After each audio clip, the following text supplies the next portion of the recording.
to the stream. Got to add myself to the stream, guys. Go live, and I'm not even added to the stream myself. Let me get this going up here on the YouTube side, guys. How's everybody doing? I see I got a few of you guys in here early. We're going to talk archery. If I can get this all going. How's everybody doing this evening? It's a warm one here. How about you, Gio? Is it muggy over your way?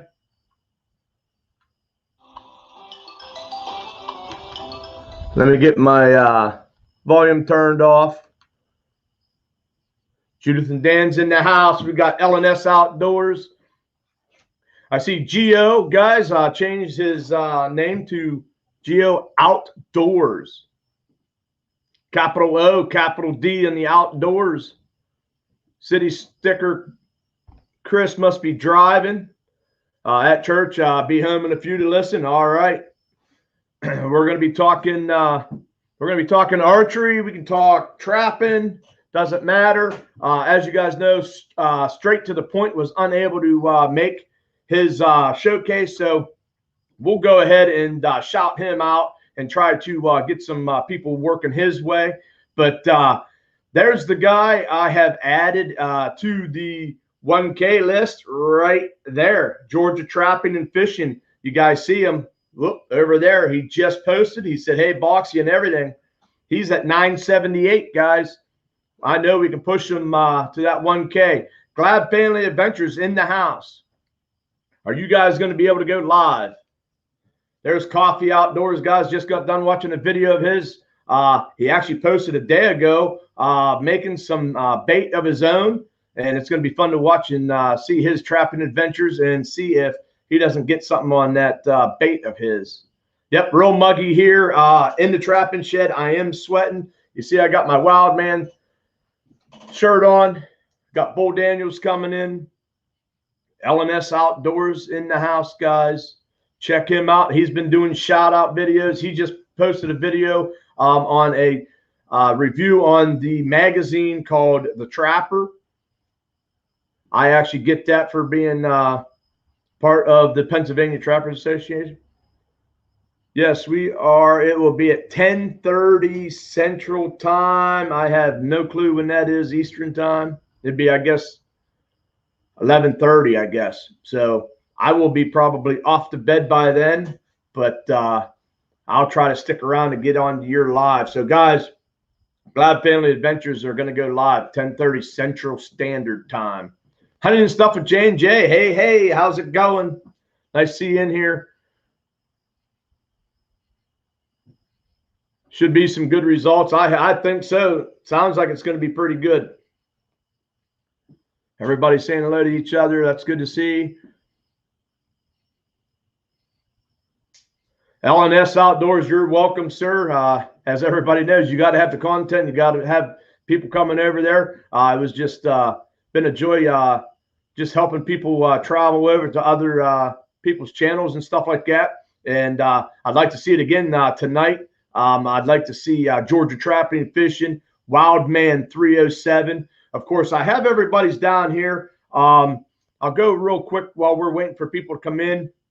I am going to play a video from one of our hunts last year. My son hooked up, and we'll show that video there. There's Off the Hook Outdoors, another one of my channels that are down here in the description down here, guys. He's at 919. Get him to that 1K. We got 11 in the house. Guys, get this shared out. Straight to the Point couldn't make his showcase, so I will make sure I keep mentioning his channel. Try to get him out there. Anti's in the house. Yeah, Anti, don't ask me about the game. Man, does that hurt. Ugh, that was a tearjerker. You got to play two halves of a ball game. That's all I can say. And they'll be fun. First game of the season. JV Outdoors in the house.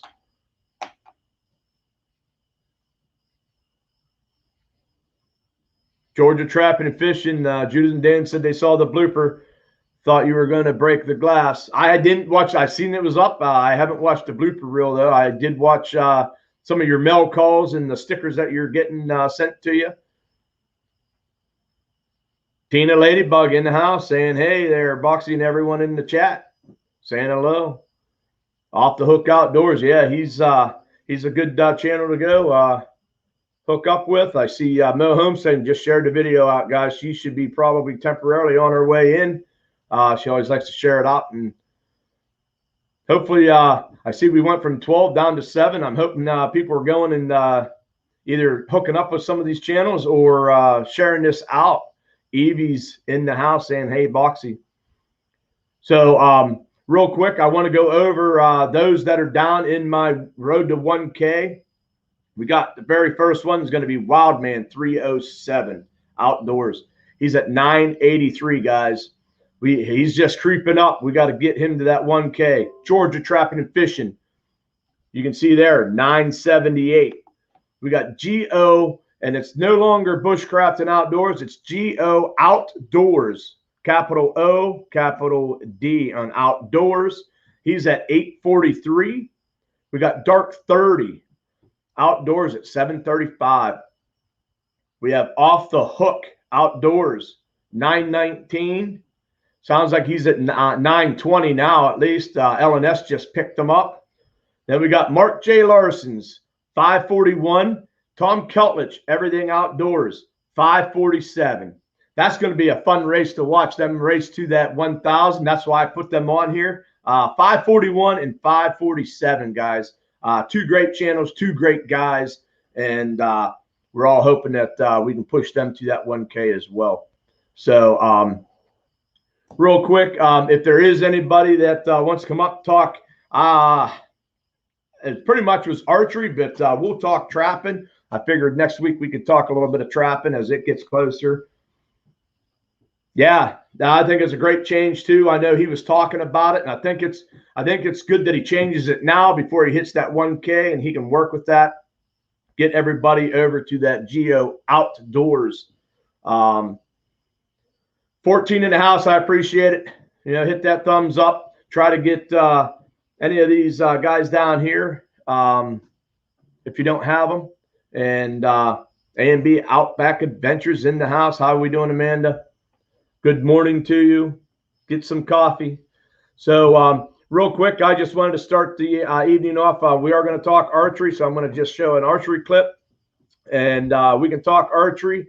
We can talk trapping. We can talk anything outdoors. Heck, we can talk really just about anything that you're passionate about. We'll bring some people up on panel that would like to come up. You can either private message me or let me know here in the chat, and we'll bring some people up. So I'm going to get right to it and start pushing some buttons here real quick, and just kind of just share a video that I posted last year. It's about a 5-minute, not quite a 5-minute video, guys. So Buckland down. Hang your archery opener. Arm gets it done. Come along, guys.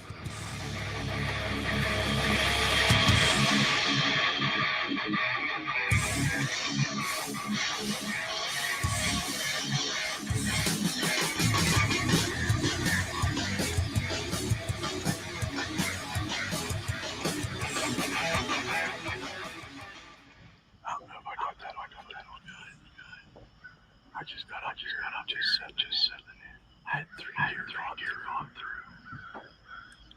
And I put them down there. I don't know if they smell or what.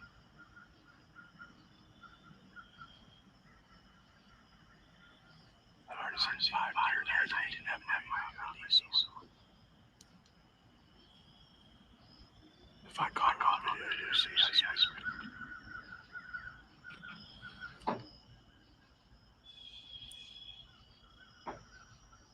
Those actually working from left, right. You'll see I go 3. I did not know a second doe. I put a pointer here, ends up busting me. How's the echo now?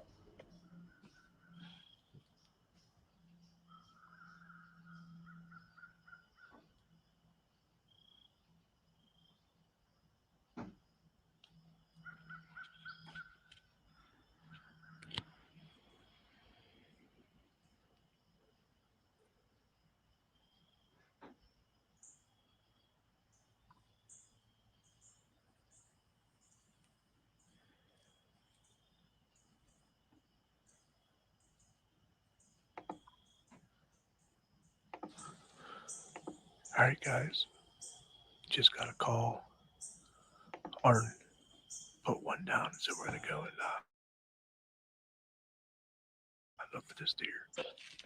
Walking down the road, man. I'm gonna get up to Arn and check this deer out. Hey guys, I don't know where Arn's at, but I don't know if you guys can see. I see his lighted knock. That deer might be laying right here.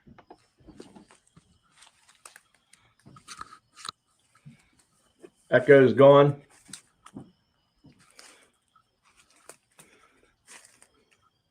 Yeah, I had to shut my audio feed off. I don't know why it's doing this all of a sudden. I never had this issue. Oh, there's Arn coming right there.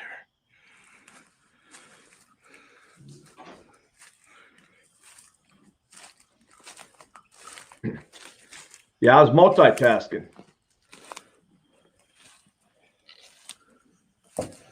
Well, it doesn't look like there's a track job. I see the deer with.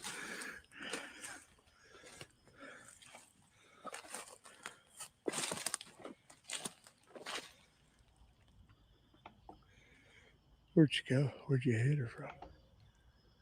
Is that where you shot her at right here? Yeah, that's fine. Yeah, I shot right over. All right, let's get that arrow out. All right, guys, here we are with Arn. Got his deer up out of the woods there. So tell us a little bit what happened here, Arn. I noticed her, she was behind me about 50 yards, and she just worked her way around me, came to my right side, perfect broadside shot 30 yards away. All right, guys, with that thing coming around to the right side, he is a left-handed shooter, so that was on his strong side. So Boxy Outdoors is on the board. Oh, I hit the screen. I hit the stop screen. Going into the freezer. All right, guys. Appreciate your support. There I go. That subscribe button. Pushing buttons, and I got a little too antsy there, guys.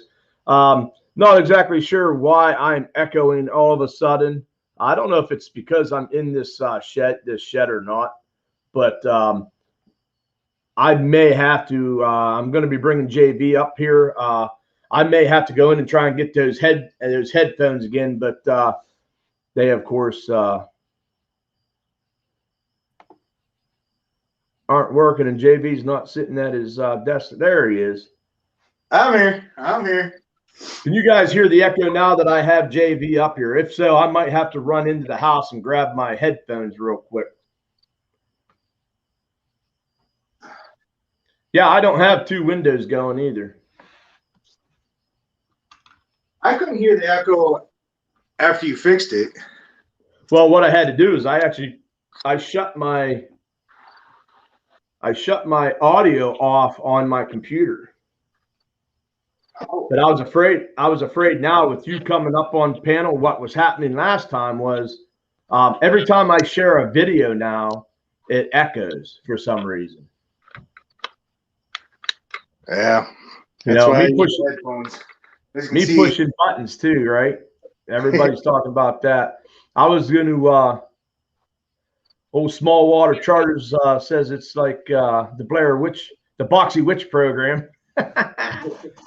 But yeah, it's very weird. So like you guys aren't getting echo now, and JV's actually talking. It's coming through my computer. I would think that it would echo as well, just like one of the videos would, but I may have to at some point go in and grab that. But so how's JB doing?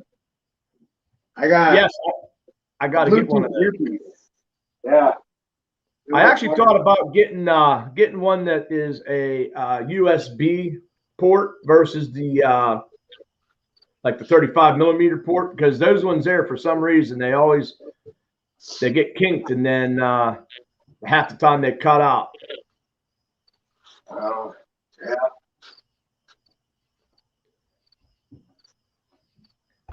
Yeah, I might have to try that, Mo. What's hiding under his shirt, pumpkin? What's JB hiding under his shirt? That's No, Smallwater just, Charters. John asking, of course. That's just the bacon and egg sandwiches I just ate. Bacon and eggs sandwiches. All right. So we got 16 in the house. We're gonna talk some archery, I guess. Oh, yeah. So I know I saw you were shooting bows with Kincaid down there. I think that's how you pronounce their name. Yeah, Kincaid Outdoors. Yeah, Colin over there. Yeah, we were down there shooting bows. I was actually sighting in my bow for deer season, which actually has already opened, but I don't like going out till it cools off, and it's finally cooled. Well, yesterday it was like 90, but that was an abnormal day. It's not supposed to be like that. It was like 80 degrees here today, and now it's the sun's down, but boy, I tell you what, it is humid as all get out. But Ohio comes in on the 25th, and I just got invited. We just got invited to go down kayaking down the Allegheny River. So I may be putting off my Ohio start date as far as archery goes. But I'll be able to hunt them probably Sunday evenings, after church, and I get all that stuff done. Then I can hunt Ohio Sunday evenings and Monday mornings. And then I'll hunt PA the rest of the time. And then I plan to go southern Ohio down towards down kind of towards like Wheeling, West Virginia, but stay on the eastern side of Ohio. Yeah, check something. Something don't seem right. No homesteading's sharing out Wildman 307. Guys, he's been hovering right there. He's at 983. So 17 more. If we can just there we go. Take a couple of his videos and just share them out. And that's all sometimes it's going to take, just sharing a couple of his videos out, and people that are under your contacts that he does not have. Oh, yeah. So how was the event? So we had a Prager Kager last night, and so I tried to go get some red stag. They're completely out. I could have drove 40 miles away. They had 2 bottles. So I decided to go with Jim Beam Vanilla, and I drank that with my Dr. Pepper. And, well, about 4 hours and an empty bottle later, I got on the Trapper J live, and I was pretty toasted. I don't know how he does those lives, taking those shots like that. Yeah, but I used to do it, but no more. No, those hangovers are too much. They had a real good turnout. Yeah, I was backspace. Yeah, I got in there. He ended up having a troll, and I was on top of it too. I was just a little bit kind of slow reacting there, and of course Mo took care of it. Got Grace Martin in the house saying hi to Amanda. Hey, Grace. Grace was there at the archery day too. Anti's trying to keep the sandwich down. All right, so we're going to talk archery. I got quite a few different bows here. No, see, you're all set. See, that's good because I didn't bring nothing.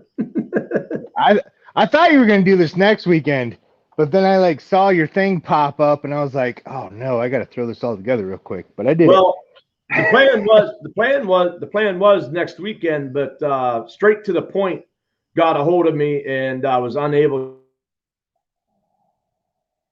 to do the show. I just kind of moved it up and just figured I was just going to shoot from the hip tonight, guys, and we're going to just talk archery or trapping or whatever we want to talk about.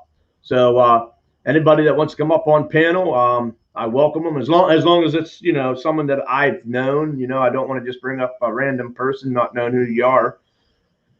But anybody will be welcome up, and all questions, post them up, and we'll try to answer them. But well, one of the reasons I brought up all these different bows, I just like to I wanted to give a little. There's a lot of bows out there. There's a lot of companies. And, yep. it's just like football with some of these bow things. People, Team Matthews, Team Bear, Team Bowtech, whatever. I tell you truthfully, I've shot a lot of bows, and all the top name bows, all their trademark bows, all their shot bows, there ain't much difference in them. They all, I tell you what, I've shot them all. And I can't tell much difference between them besides the logo that's on it and the paint color.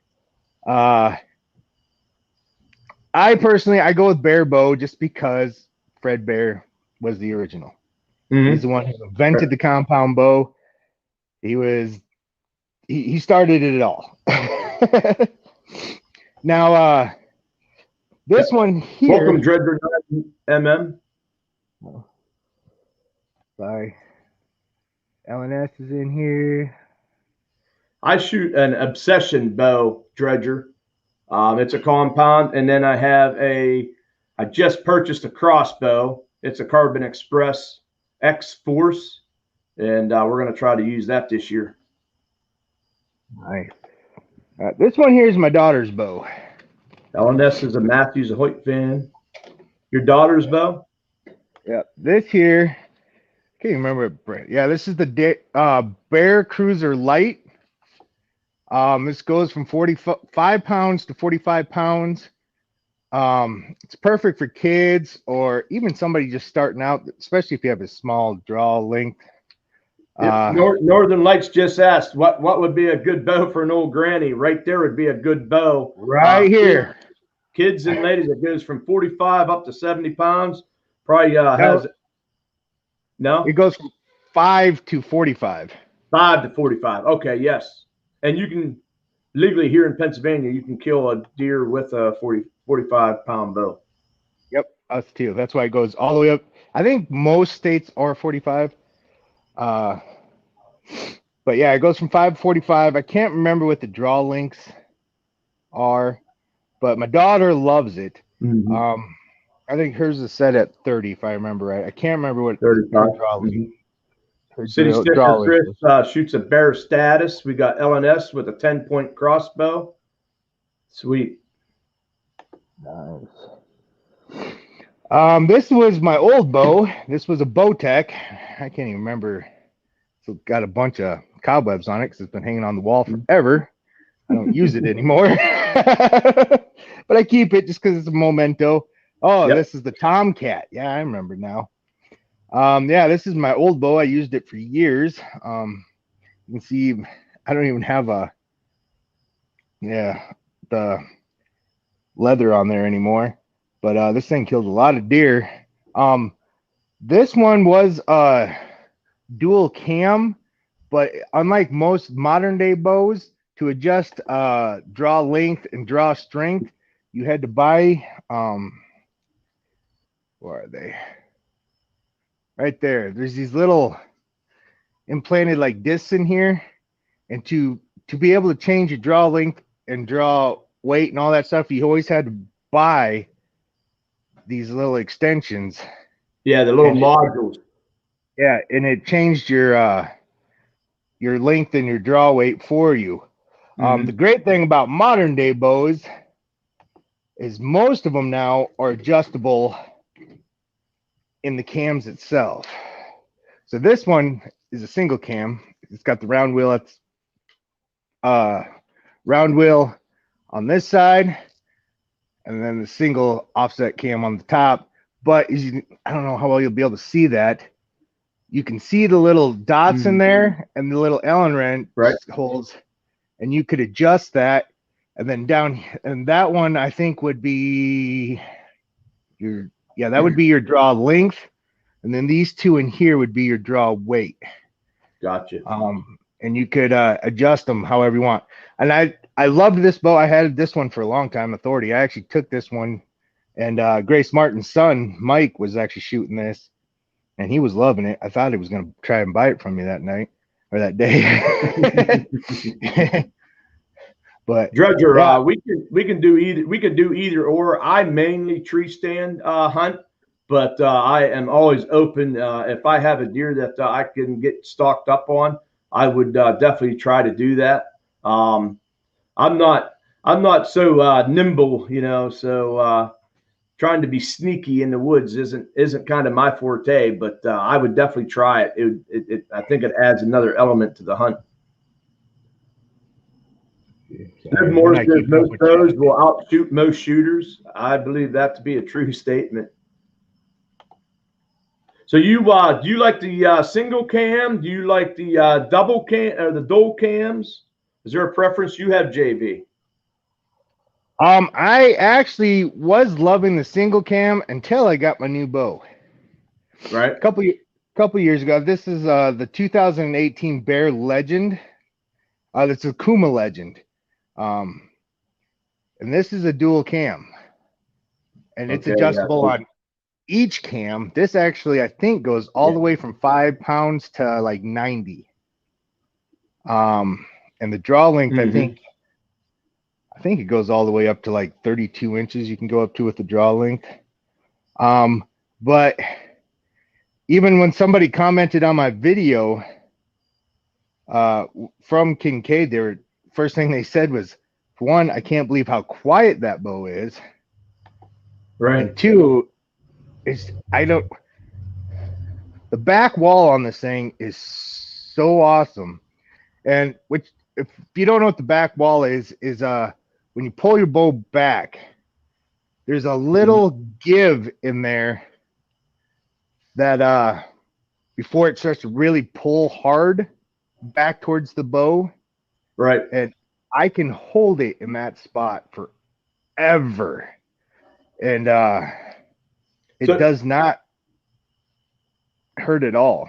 Yeah. On that back wall. So I've always mentioned it as either like a spongy or a solid.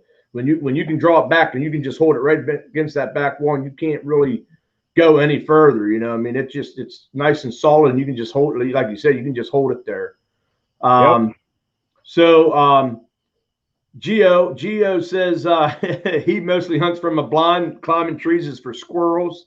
Anti had asked do we have any Osage or Yule bows? I do not, but I've actually seen some bows made out of some Osage wood, and they're beautiful, beautiful. John Euler in the house. How are we doing? That's what I was trying to think of what that was, John. Let off. Thank you, John. The 80% let off. Yeah, your back wall, of course, is where you anchor at. Yep.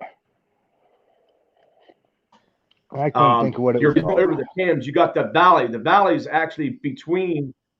Yeah. So when your cams roll over, that's where your let off begins. Okay, and then your valleys from your roll over to your back wall. But the valley is the give that he's talking about, right? Yeah, as I said, no matter what kind of bow you're into, I said, what are the Hoyt, Matthews, Bear, Bowtech? I think those are the big four. That's like your Dodge, Chevy, Ford, and Toyota. Right. And then you got your, I mean, you said you shoot an Obsession? I shoot an Obsession. Yeah. I've never shot one before, but I've heard good things about them. Yeah. It was, the year they come out. It was actually the first Nightmare that they come out in 2013. So that bow's, it's already 8 years old, but we shot it up there at Freezer Bounds, and I'm still as my setup now. My hunting setup, I'm a little bit heavier, but I'm blazing arrows through a chronograph at 314 out of that bow. Nice.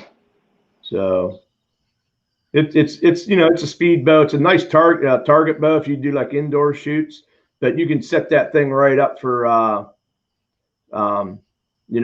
hunting setup, and it's just it's an awesome bow that I really probably won't ever get rid of. Any bow will work if you can shoot it. You're absolutely right. Biggest thing is top placement, and most bows nowadays you can pick up, and you get, as long as everything is tuned and everything, you can put the pin on a dot and hit it. I'm trying to check back in chat. John Oler's first bow was a Fred Bear, 2 round pulleys at the end of the limbs and a couple other on the riser. It was heavy. Mine was PSE Game Sport. It had I forgot about PSE. It had the old round wheels. Yeah. And city sticker, don't worry. You have 6 bows. That does not make you odd. These are just the bows I have on the table. I could go grab more. I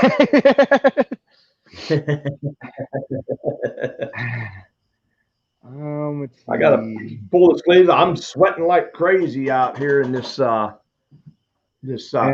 shed. So The somebody original asked whitetail hunters. I do remember those. The whitetail hunters.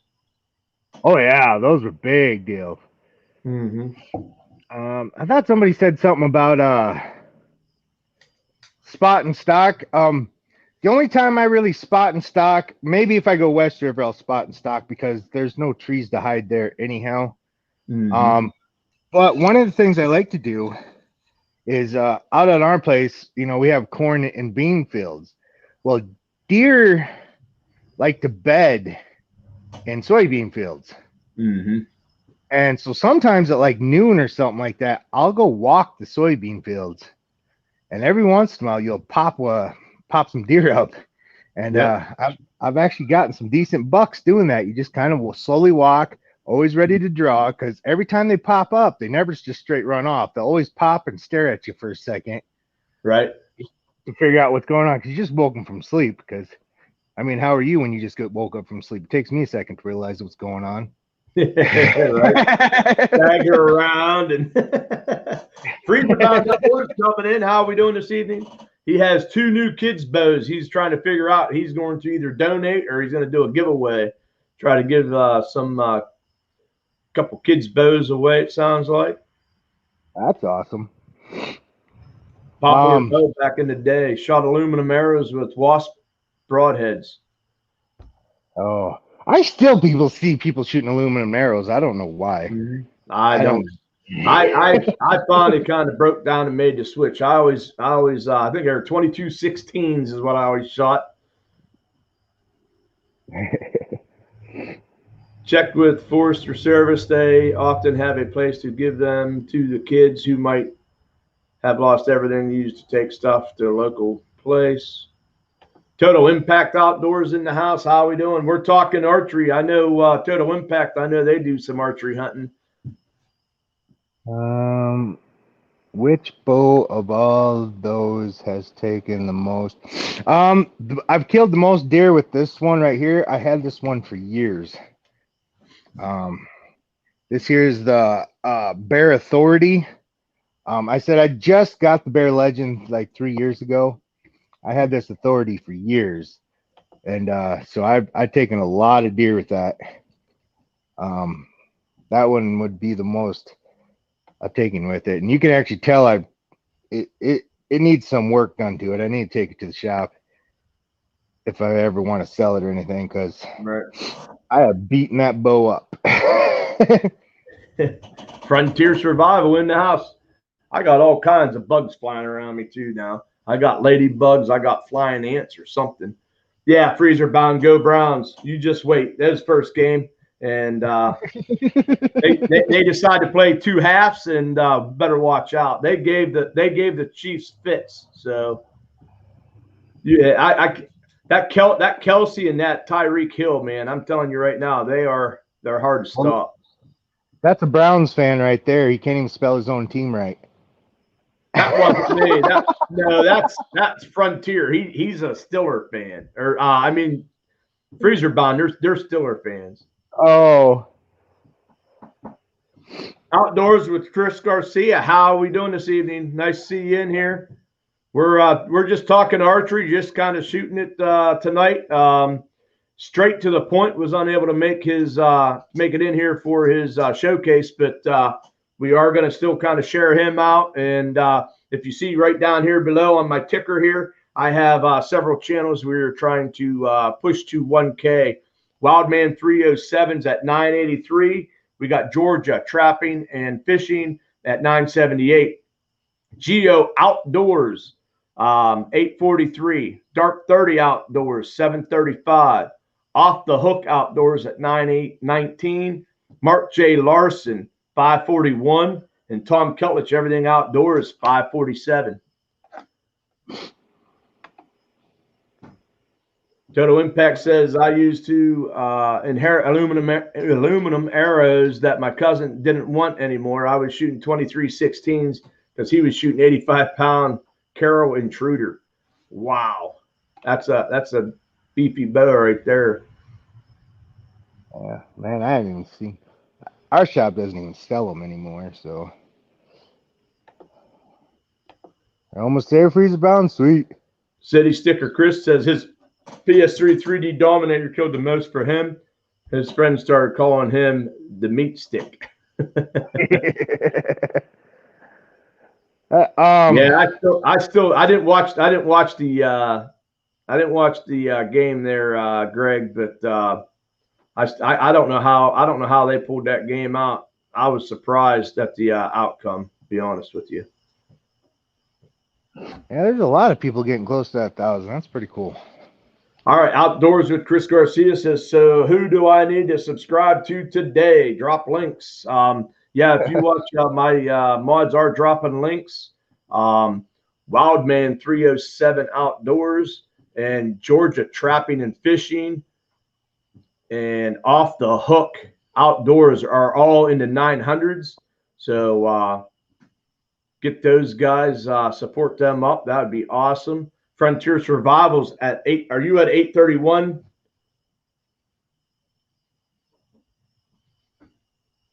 Yeah, everyone's getting close. And then I, of course, 2 guys that are awesome is Mark J. Larson Outdoors and Tom Keltich and Everything Outdoors. Those guys are 541 and 547. So well, I want to watch that race to 1K. I want to see that unfold. So, yep, the Flavor Flav. He's 6 behind old Tom Keltlich. Flavor Flav. Actually, with the trapping he did last year, I'm surprised he didn't blow up because he had an awesome year last year. Yeah, absolutely. The reason a lot of target archers use aluminum arrows, they hold a more consistent trajectory in most IBO speed limits.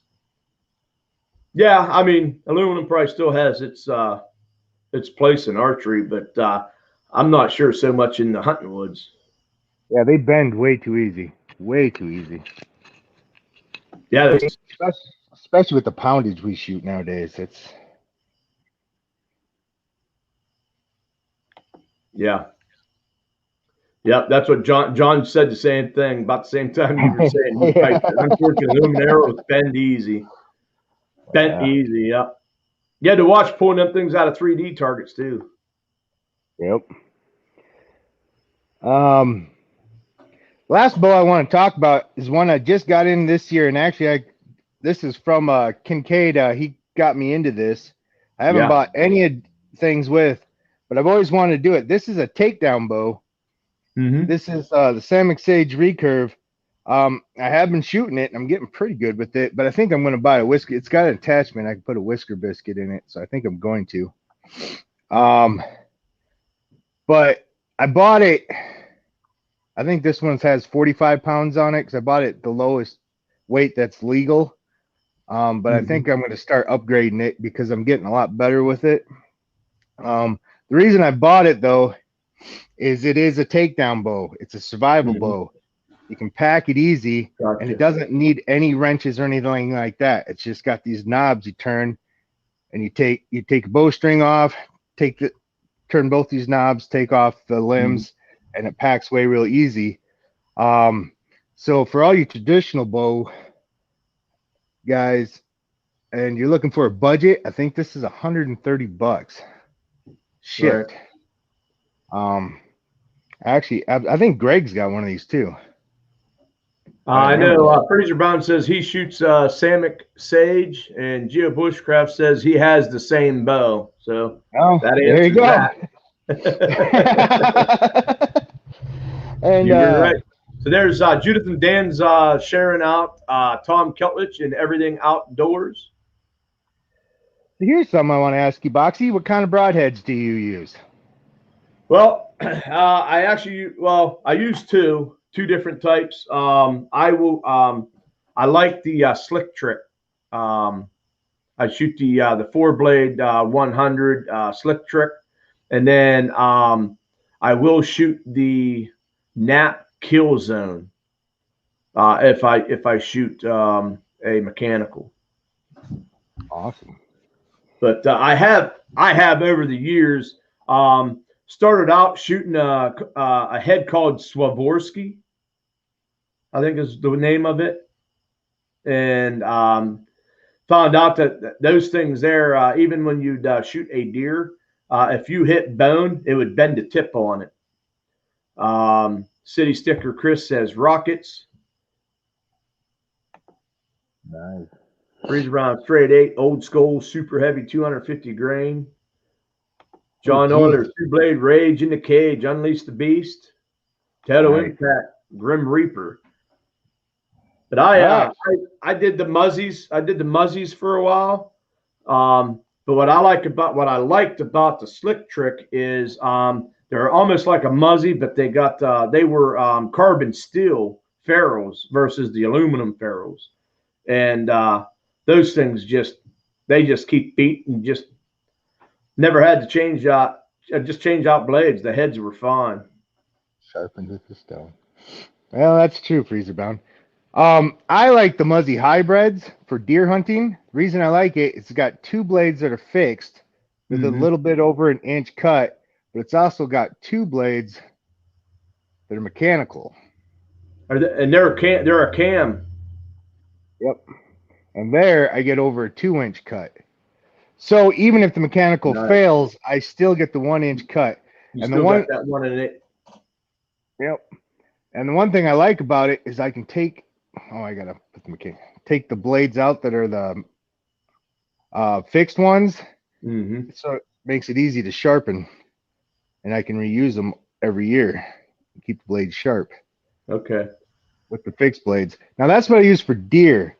Now somebody else already said these. When I go like hog hunting, because if anybody's ever gone like wild boar hunting, wild boars in the rib area have what we call a shield, which is a muscle of like cartilage and fat, and it gets to be 2.5 inches thick. And so there I go with the big old monster rages. Gotcha. The reason I like these is because they leave a giant hole. Right. And Judith and Dan said Zwicky, and that's what it was. I actually used Magnus heads as well. Livermore Outdoors says generic Bass Pro broadheads. That's something that my brother actually shoots a crossbow, and he buys the Walmart, just the Allen broadheads. They're called Torrid, and he's killed 2 really nice Pennsylvania bucks with them. and taking several doe with it as well. Outdoors with Chris saying hello to Mel Homesteading. We got Frontier Survival in here. Geo Outdoors, guys. Geo Bushcraft and Outdoors has taken the Bushcraft out, and it's just Geo Outdoors, capital O, capital D on the Outdoors. There's a cut limit. How can you have a cut limit? I was actually thinking of Zawicki anti. How can you have a cut limit? The bigger the hole, the better. Yeah, I don't think. I've never heard of a cut limit.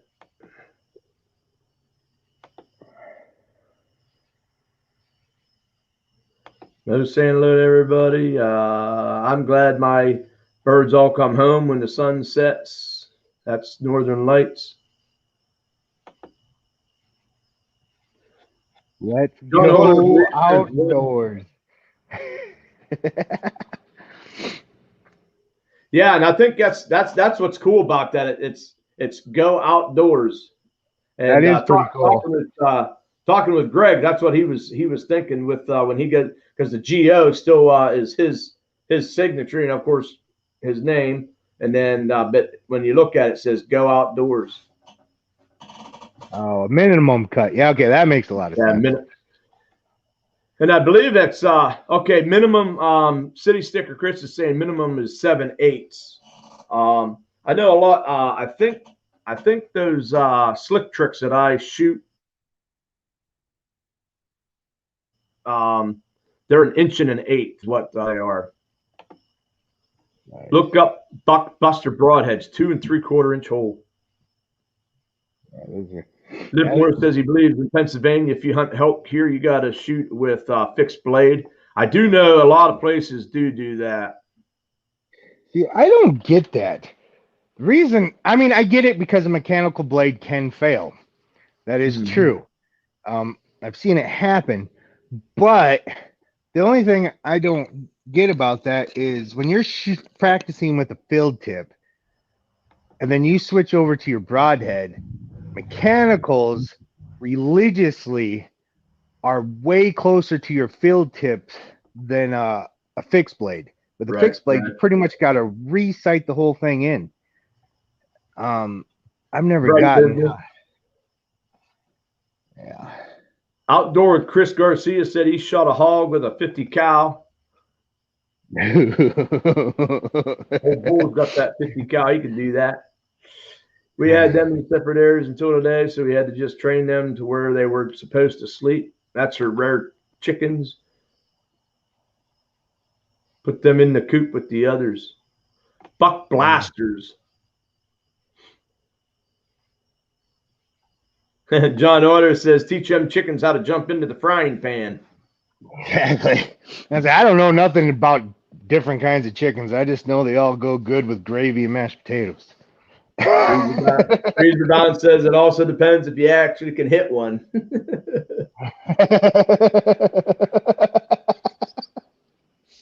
Hashtag boxy. That is it. Top placement for sure. Yeah, that's a big thing. You know, that's the biggest thing with bow hunting. I tell people, practice. Every year before I go out, at least 2 weeks before the season, I go out a bunch. And I have the whole deer decoy thing, the whole deer target that I put up. And I practice up in the tree stand. I practice from a blind because I hunt from both. It all depends on what the weather's like that day.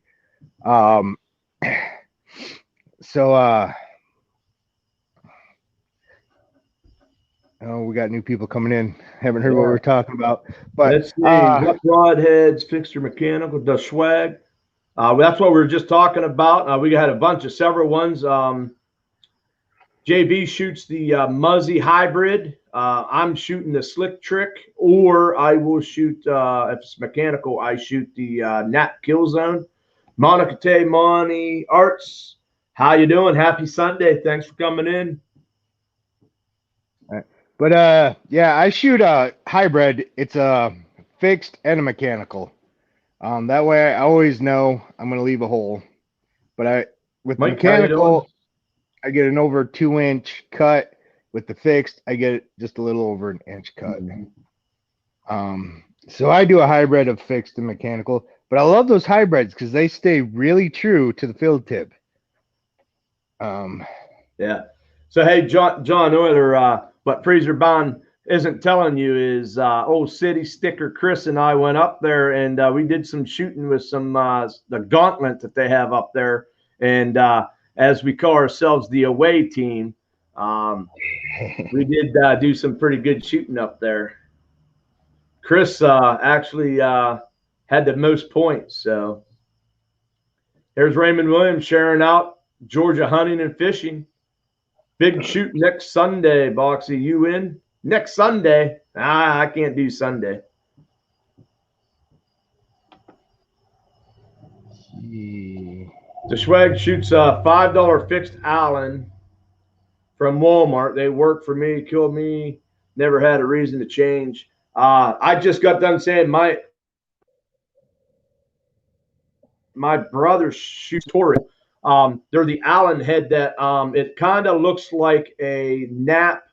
Let me think what the name of it is. It's the one that has the front deploying blades. I'll think of it here. Maybe somebody can help me out with that. It's the Spitfire. He shoots the Allen Torrids. They look like the Spitfires from Nap. And he kills people all the time. With broadheads anymore, that's almost impossible. You just got to find one that feels good with you. Yeah. I mean, there's so many broadhead companies out there that are major companies, and then a lot of people make their own in the garages anymore. So, yeah, finding a broadhead is, that's just up to trial and error. Pick some up and see which one feels best to you. Yeah, and that's the thing too. Those broadheads, the reason I went to Slick Tricks was basically because of the carbon steel ferrule. It just does well for me. Over the years, I just replaced the blades on them. Whereas if you were use an Allen broadhead, you're gonna be able to buy several of those throughout the years. So you're going to be saving money, but I think you have to change out those heads. Amanda said it's a pew-pew. No, the pew-pews are in the other room. There's Pondems. Pondems in the house. How you doing, Pondy? Yeah, Pondy, long time no see, bud.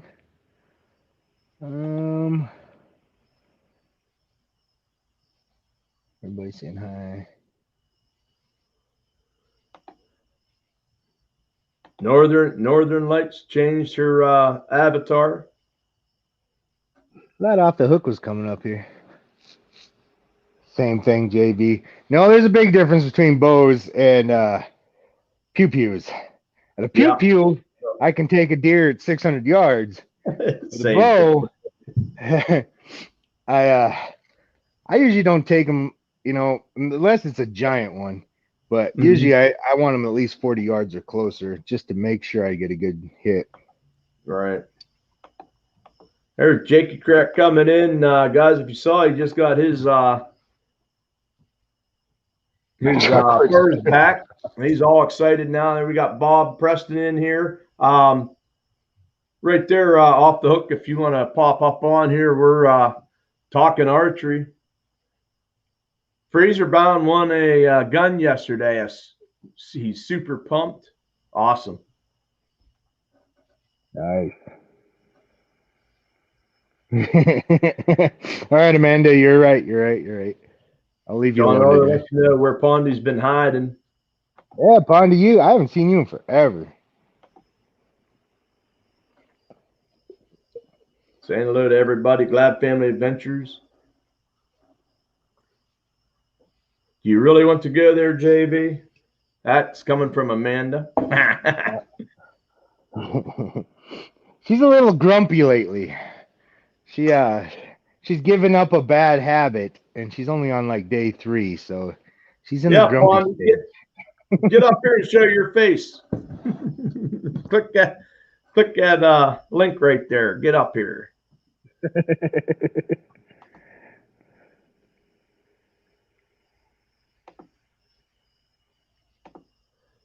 Yeah, that's a question. Anti says, freezer bound, you want a gun and you're pumped. Is it a pump? Does it pump? Yeah, she is. Go. We got Ted coming up here. We're going to add him to the live stream. I'm going to try and see if I might. How are we doing? What's up, Boxy? JV, how you guys doing? You just got back from the Outer Banks. Am I right? I just pulled in my driveway, just unloaded the trailer to pop up, and I just walked in the door and I just got done unloading everything. I was in Ocean City, Maryland. Nice. Ocean City. Okay, you're in Ocean City. Okay. Yeah. Looks like you had a great time with the kids out fishing and stuff. Yeah. I got a video coming out. Actually, I had a video and I uploaded it 2 days ago, and it's still uploading, so I have no idea what's going on. Yeah, that's crazy when that happens. I was thinking about just erasing it and redoing it because I had some internet issues when I was camping on Assateague Island. Mm-hmm. I had some little glitches and stuff, and it stopped at like 60%. And then on the way home, I got to 67. But I might just have to stop it and redo it again. Right. Yeah, sometimes yeah. I actually owe you an apology there, Off the Hook. When I was up there fishing with Living MN, you know, that giant walleye I caught, I forgot to mention I was Carolina rigging with one of your baits, and that's what I caught that giant walleye with, and I forgot to give you a shout out for it. Okay, that's okay. I appreciate you just using them. Old Jakey Crack says Ocean City, Maryland's Yinzer vacation land. Yeah, we've been going here for 15 years, 20 years, something like that.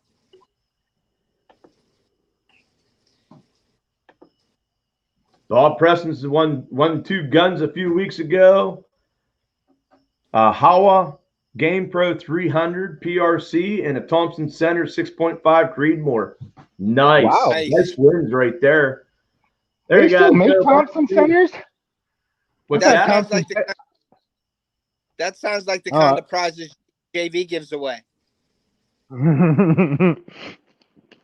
I should start giving stuff away like that. In the house, guys. Remember, him and Tom Keltlich outdoors. Those guys are neck and neck at 541 and 547. We're gonna see at the race to 1K. No, I thought Thompson Center went out of business. The rifle company. Yeah, I didn't know if somebody else bought them out or not. Wasn't it Howard or something bought them? Was it Howard that bought them out? I'm wondering. It looks like that's the other gun that he won. That might make sense then. That might make sense. The chat's moving pretty good. You got 25 in here, bud. Probably have to slow it down if I'm not paying attention. Everyone's talking. That's good. Mark's saying good morning. Monica's saying hello. Talking to Pondy, we got Smith and Wesson. Are you saying City Sticker Chris? You saying Smith and Wesson bought out Thompson Center? Okay. Freezer Bound says someone bought them.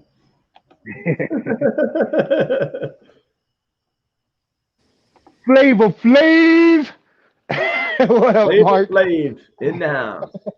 Weatherby owns Hawa. I actually have 2 Hawas, I think. Yeah, one in a 30-06 and one in a 243. Yeah. They're actually decent rifles for like $400. Yeah, well, I think that Hawa, I think Tika. Didn't Tika make Hawa also? And Tika's a really high-end gun, I think. And Hawa's one of their off, like, you know, they made those also. A Hawa, I think, more affordable for people because a Tika is really expensive, I believe. Yeah, Tikas are super expensive, but they're beautiful guns. Yeah, they are. Absolutely beautiful. Yeah, they are. Oh, I was hoping he'd show up tonight, but he's not popping in here because I wanted to give a shout out to L's Outdoors because I have a new buck call to use next weekend. Nice. Nice. L's Outdoors actually handmade this. He has a video on his channel where he was making this, and I watched it, had no idea it was for me. I don't even think Oh, I wow. commented on it because I was driving, so I watched the video, hit the thumbs up, and moved on. But this showed up at my door, and it's absolutely gorgeous. He used it. I think it was an old maple tree in his backyard. He carved this out of. How's it sound? Here. Yep. It's beautiful. Nice. Uh, Yeah, sounds great to me. Yeah. So I can't wait to call in a deer with that bad boy. Here we got a question from Go Outdoors. Question: I'm going to be buying a crossbow and was wondering what y'all shooting. What brand do you prefer? Crossbow. I've actually never shot a crossbow. Well, Greg, I just bought a Carbon Express. I just wanted something cheap and just get me out in the woods to shoot a crossbow. And this thing actually, I shot it out to 25 yards with the same crosshair.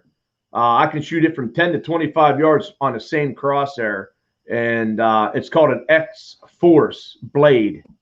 But it's on the cheaper end. You can get them for right around 300. But I'm sure there's other crossbow people out there that know more about them than me. So I'll shut up and let everybody else answer that. I actually, Boxy, I just started with a crossbow like 2 years ago because I hunt in Ohio, and there's some monsters down there. And there was a year when I was down there and I couldn't pull my bow back because I had buck fever with a big buck in front of me. So I switched over to crossbow for down there. I use a Diamond Black Ice compound bow for PA, but I have a crossbow. It's made by Crossman Air Guns. It's called a Sniper 370. I got it at Cabela's. It was $300, and that thing shoots great. But if I was going to buy a crossbow, I would probably buy the Mission, Sub-Zero, the Mission, because it has a decocker button where you can press the button and it decocks itself. You don't have to shoot it or let the string down or anything. You press a button and it decocks itself. Yeah. And I believe Freezer Bound saying he shoots a Parker X bow. It's anything newer is good. I believe Freezer Bound, the gentleman that was up there shooting with us, that was shooting that crossbow. I believe that was the Mission that Ted's talking about. Correct? It was the Mission. Yeah, it's like a sub. Bow. It has that decock the bow for you. Yeah, it's an awesome crossbow. That everybody likes those Excaliburs. My dad actually has an Excalibur, the recurve style.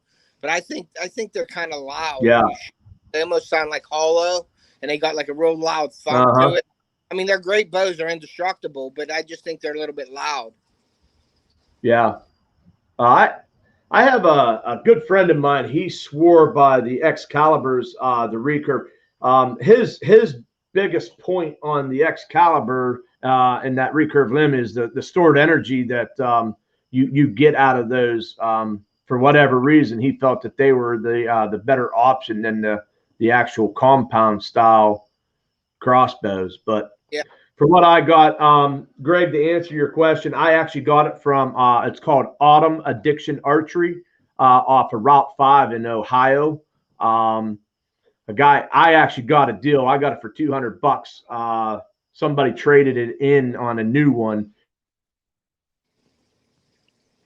and I got it for $200. So I kind of walked in at the right time. You know what I'm saying? Yeah, that's a good deal. Bob Preston shoots a PSE hammer. It's an older one, but it's just as fast as all the newer bows on the market. Jakey Crack, he shoots the PSE Fang. Not a big fan of the X bows. Want to go back to a compound. But I do believe, Jakey, didn't you you shot a doe last year with that? I think you have a video up on it. No homesteadings, meat chickens. I'll be spelling baby chicken turkeys next year. The only PSC I ever shot was compound. I want to say it was the Stinger, and it was kind of like Bear's Cruiser. I think Yep. I mean they're almost identical, and I quite enjoyed the PSC Stinger. Yeah. Um, I've always shot PSE until the friend of mine actually he bought that up in 2013. In 2014 he wanted to go to a Matthews. This that Obsession Nightmare was $1,100 compound bow, and I was in the market. I was going to actually buy a PSE drive, and he's like, "I'll sell you this instead." And I was like, "Well, the PSE drive is like $600." I said, "That thing, I'm not going to spend the $1,100 on a bow." So he said, "I'll make you a deal, $550."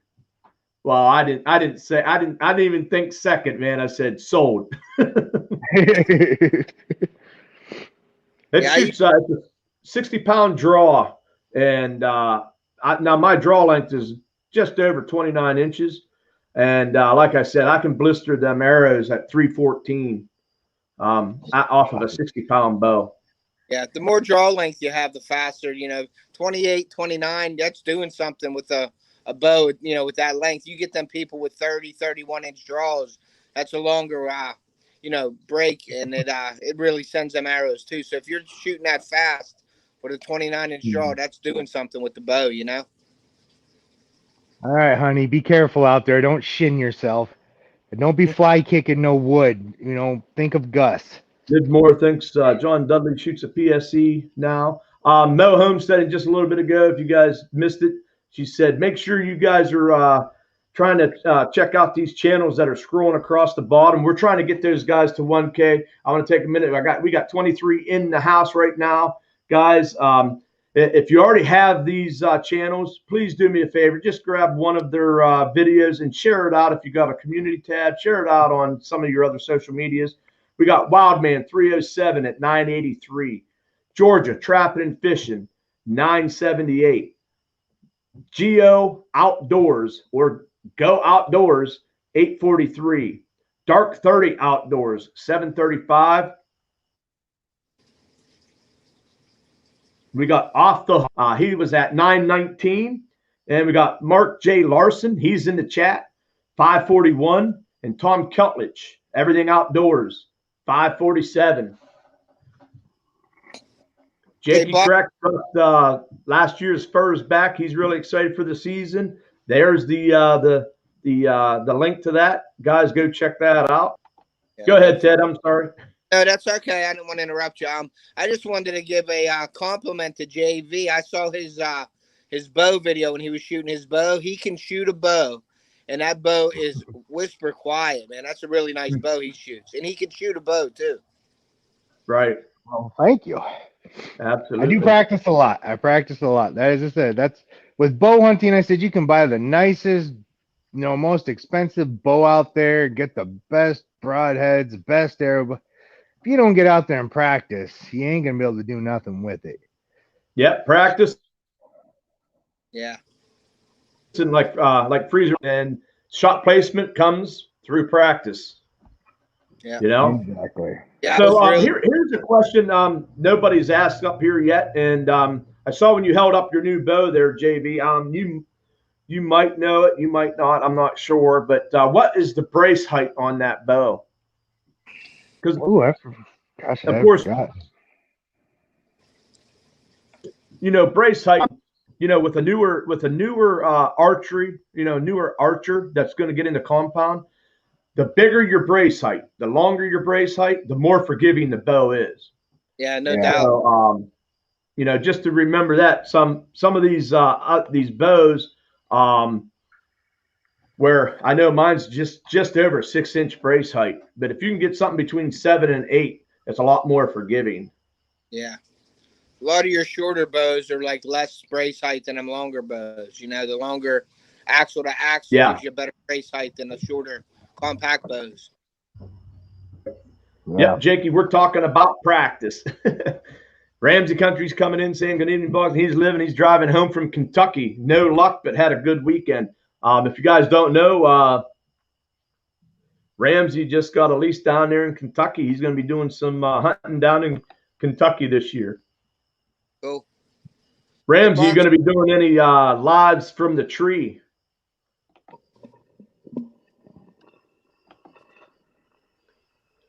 Yeah, last year, me and Ramsey kind of. Oh, sorry. JV's not in the bedroom on this live. I know y'all don't get to stare at my bed today. Yeah, last year, me and Ramsey kind of had a thing going on who was going to kill a deer first on a live, and he shot one first, but he couldn't retrieve it, and then I made fun of him, and I should have never done it because I killed a buck in the live, and somebody stole it. Yeah. I literally watched them drive off with my deer. Really? Yeah, that's not cool. Yeah. I have a question for you guys, JV and Boxy. I heard that on live, when you're doing a live, that YouTube frowns on if you have a gun and you're using a gun on the live. Is it a difference between a bow and a gun, or has anybody used a gun on a live? I mean, I've seen duck hunting and stuff, but I don't know how YouTube is. Like, do they frown on that, or how does that work? They frown on everything. If you kill anything on YouTube, they don't like it.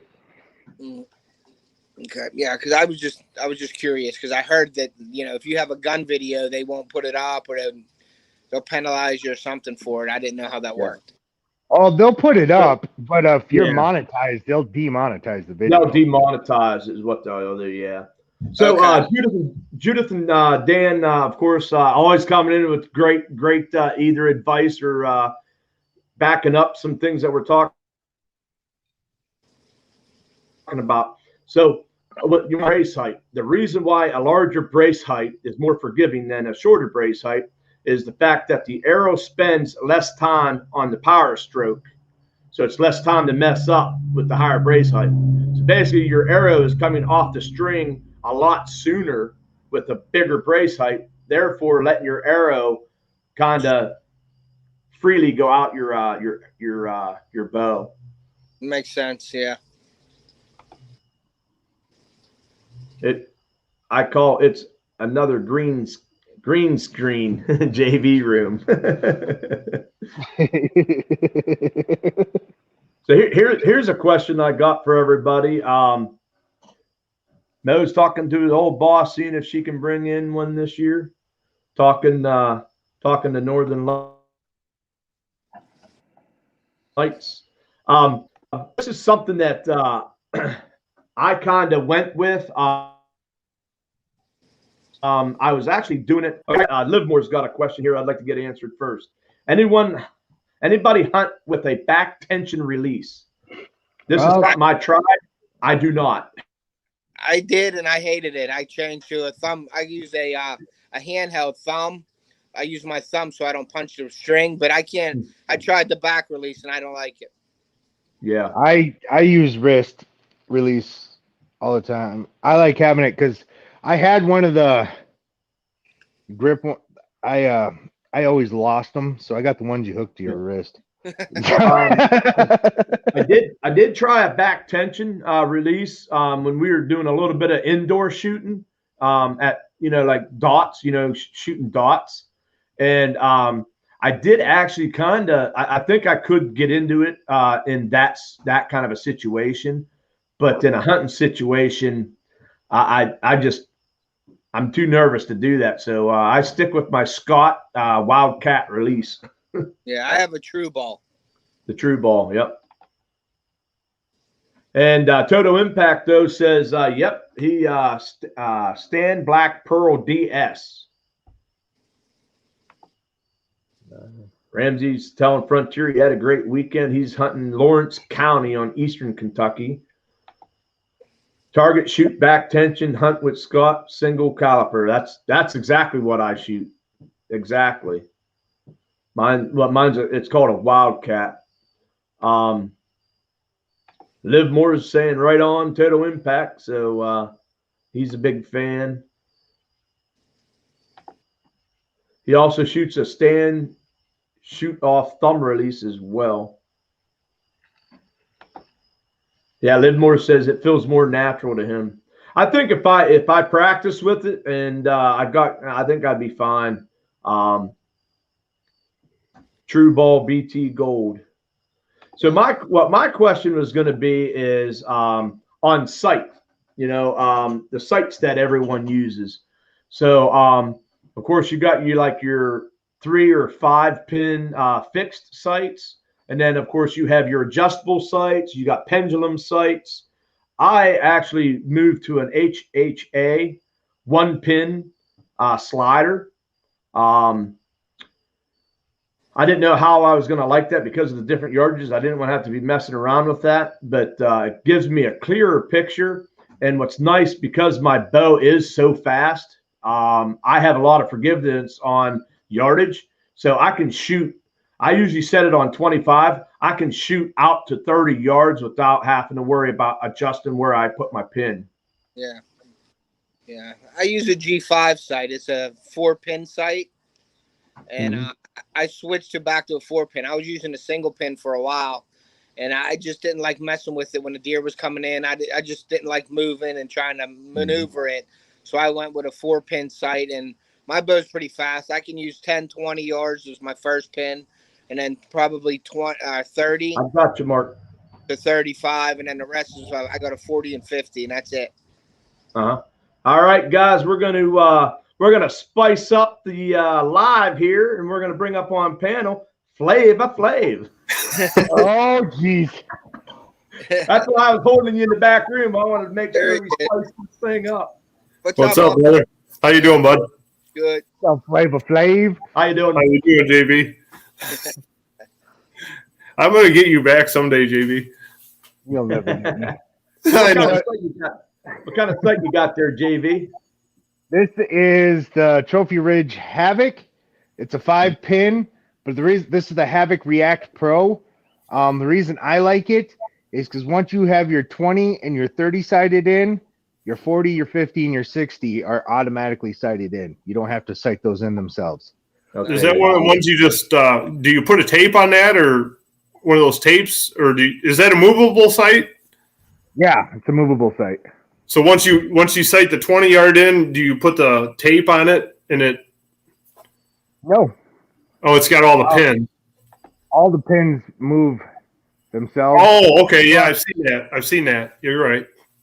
But yeah, once you have the 20 and the 30 in, Called you Mr. Moonshine. 40 to 50 and the 60, you don't have to worry about. They're already in, and I have tested it many times, and it's very true to it. Mr. Moonshine. Thanks, Mo. Hold on 1 second. Now I checked out that Garmin with the rangefinder on it, and it's Right. I went out and I looked at one. I got the okay to buy one from the boss, meaning my wife, and I went out there and I looked at them. They were so heavy though. Like I seen them on crossbows, and I picked up the crossbow, and it didn't feel as heavy.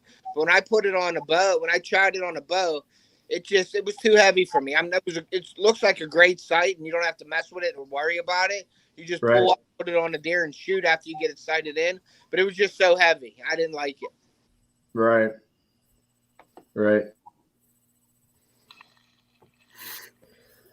Hello, Frontier Real quick Survival. one in the house. I just ask if everybody can make sure you guys are checking out these channels I got running along the ticker down on the bottom. Please try to help them get to the 1K, and just support them. If you already have them, share out one of their videos.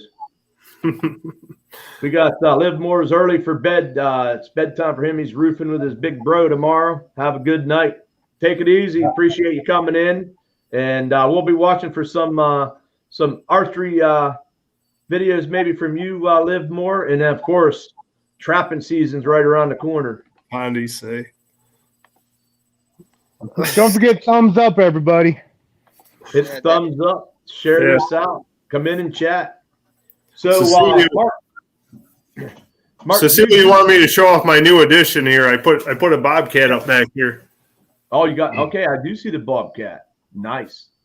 She just said that in the chat. So Nice. Yeah, I think I even put that one up there. So Monica's in the house. We got Glad Family Adventures.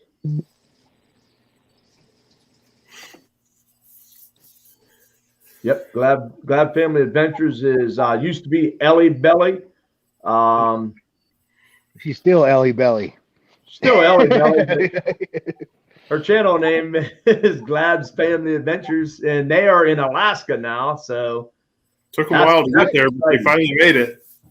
Yeah. What an adventure to get there, man.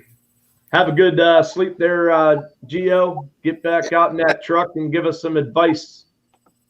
I actually can't wait to see their adventures from up there. I've been looking at a lot of cool stuff. That was quite a trip to get up there, man. That was a heck of a trip to get up there. She's always been that since she was 9. We got Dan shot Open Pro in the ASA and used Tonics dial-in sight. Yeah, Toxonic sights are nice. Toxonic. I figure I was saying that wrong.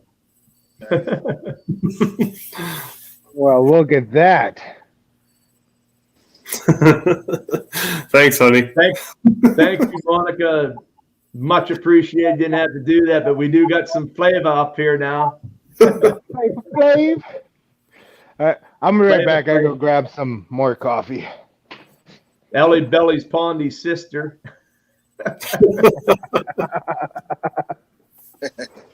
No, you might have to do a beat down on old Pondy. Hey, he disappears forever and comes back talking all kinds of stuff. All kinds of smack, right? So, Mark, do you archery hunt or? Yeah, I do. You do? Okay. So, what kind of bow you shoot? PSE. PSE. Nice. Yeah. That's what I used to always shoot PSE. Yeah, I actually shot for Hoyt for a long time, competition for the 3D shoots, but Okay. I haven't. Now I'm getting too old, so I mean, probably it's been 20 years since I shot for Hoyt, but I got a PSE Vendetta XS now. Okay. I love it. Yeah, I my favorite PSE that I had it for years. Killed several deer with it. I shot a PSE Firestorm Light, and that thing it killed me tons of deer. And it was probably a $300 bow. You know what I mean? That wasn't nothing flashy. It just killed deer. That's all you need, man. Yeah, really. Yeah, I used to shoot my first one was Darton. I used to shoot a Darton bow, and then I went to a Martin Firecat that had the big cams on. It was like tires. They were enormous cams. It was fast, and I shot that for a while. And then that was not forgiving at all, that bow. If you tweaked your wrist a little bit, you were off a foot at 20 yards. That was a crazy fast bow. Was it short? Yeah. Yeah. Fast. And then I went to a PSE Infinity, and that was one of my favorite bows. And then I switched to a just now I got a Diamond Black Ice. Diamond Black Ice. I'm a Bowtech fan, so I went with the Diamond, a little bit cheaper version of a Bowtech. I went with the Diamond, and I love it. Those are good bows. Yeah, those are good bows. My son actually shoots a Bowtech Assassin, and he loves that thing. He calls himself the deer assassin, and I tell you what, man, for years, several years, he was deadly with that thing until he had his first miss, and it just, you get that first miss, and he was just dejected. He couldn't believe he missed, and it messed with him that year. He ended up missing 3 deer that year with his bow, and I told him, assassin no more. But he's actually put first blood in the truck the last 2 years. So I've seen that in your videos. Yeah. So hey, Judith and Dan. Sorry, I haven't said anything to Judith and Dan Davis yet. Stewie TV, thanks for coming in. Really appreciate that. Goes live a lot. You guys want to check them out? Suey TV. I hope I'm saying that correctly. Suey. Matthew Creed is Hunt Ready. Shoots Matthew's Creed is what he shoots. Awesome bow too. Hunt Ready, there he is. He's not that far from me, actually. Yeah. What was that Matthews bow they came out with a few years ago? I want to say it was like Dan 2009. shot every bow out there. The Archery Research Ram 34 is. What was bow Matthews' flagship? AR bow is a spin-off. They had a Matthews switchback a couple years ago. That was one of their Yeah, switchback. That was a big one. Yeah, that was a real popular bow. That's not the one I'm thinking of. Maybe it was 2018 or 2019. Yep, Wandy. I almost thought I was going to have to send him to therapy. He come home, and so I said to him, I said, well, first of all, I said, you need to go out there and shoot at that target and see if you can hit that target. And he shot 3 arrows bullseye all 3 times. I said, yep, it's you. Ain't that amazing? Ain't that amazing? You could be so far off when you're shooting at a deer and come home and you're right on. It's crazy. Yep. We found out he was peeking. Mm-hmm. That happens. Yeah. He was peeking. He was hitting the deer. I told him, I said, you got to settle in. You got to follow that through. You got to watch that arrow through your sight. And well, he made it happen. But it took him three misses to just. Wow. What are you doing over there, JV? Oh, I'm watching the chat because I got the phone up here and I have the back camera on, so I can't see the chat. So I have my laptop over here, so I'm reading the chat over there. He's reading the chat. Yeah, he's reading the chat on the side there. Bob Preston said there's a lot of nice bucks this year. Bob Preston, where are you from? What state you hunt in? Raymond Williams is sharing out these links, guys. Just shared out Mark J. Larson's. Thanks, Raymond. No, I don't think it was the triax either. Oh, Ramsey says he'll stick with his Hoyt. I said all the big names. 150 and 130 with his current bow. Yeah. All those big name bow companies, they're all good anymore. Pondy's a peaker back.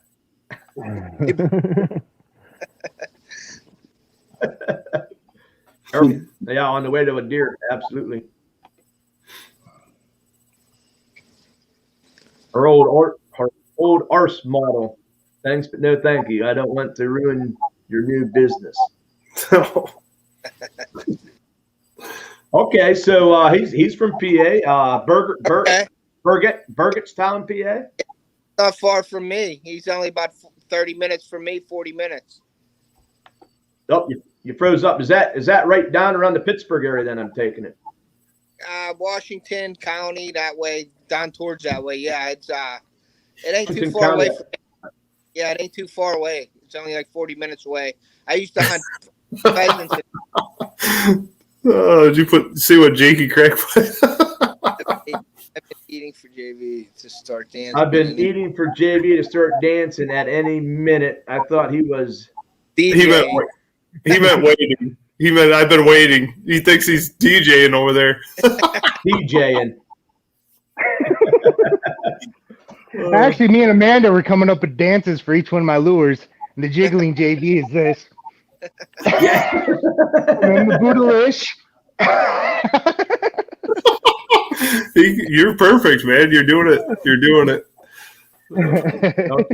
Jakey Crack says that's out from where he traps. Okay. Yeah, he does that. Yeah. So you guys got that early season that comes in down there, and I think it Saturday right around in the Pittsburgh. Is that the 18th? Does that come in? Yeah, that's Allegheny County. That's this Saturday coming up.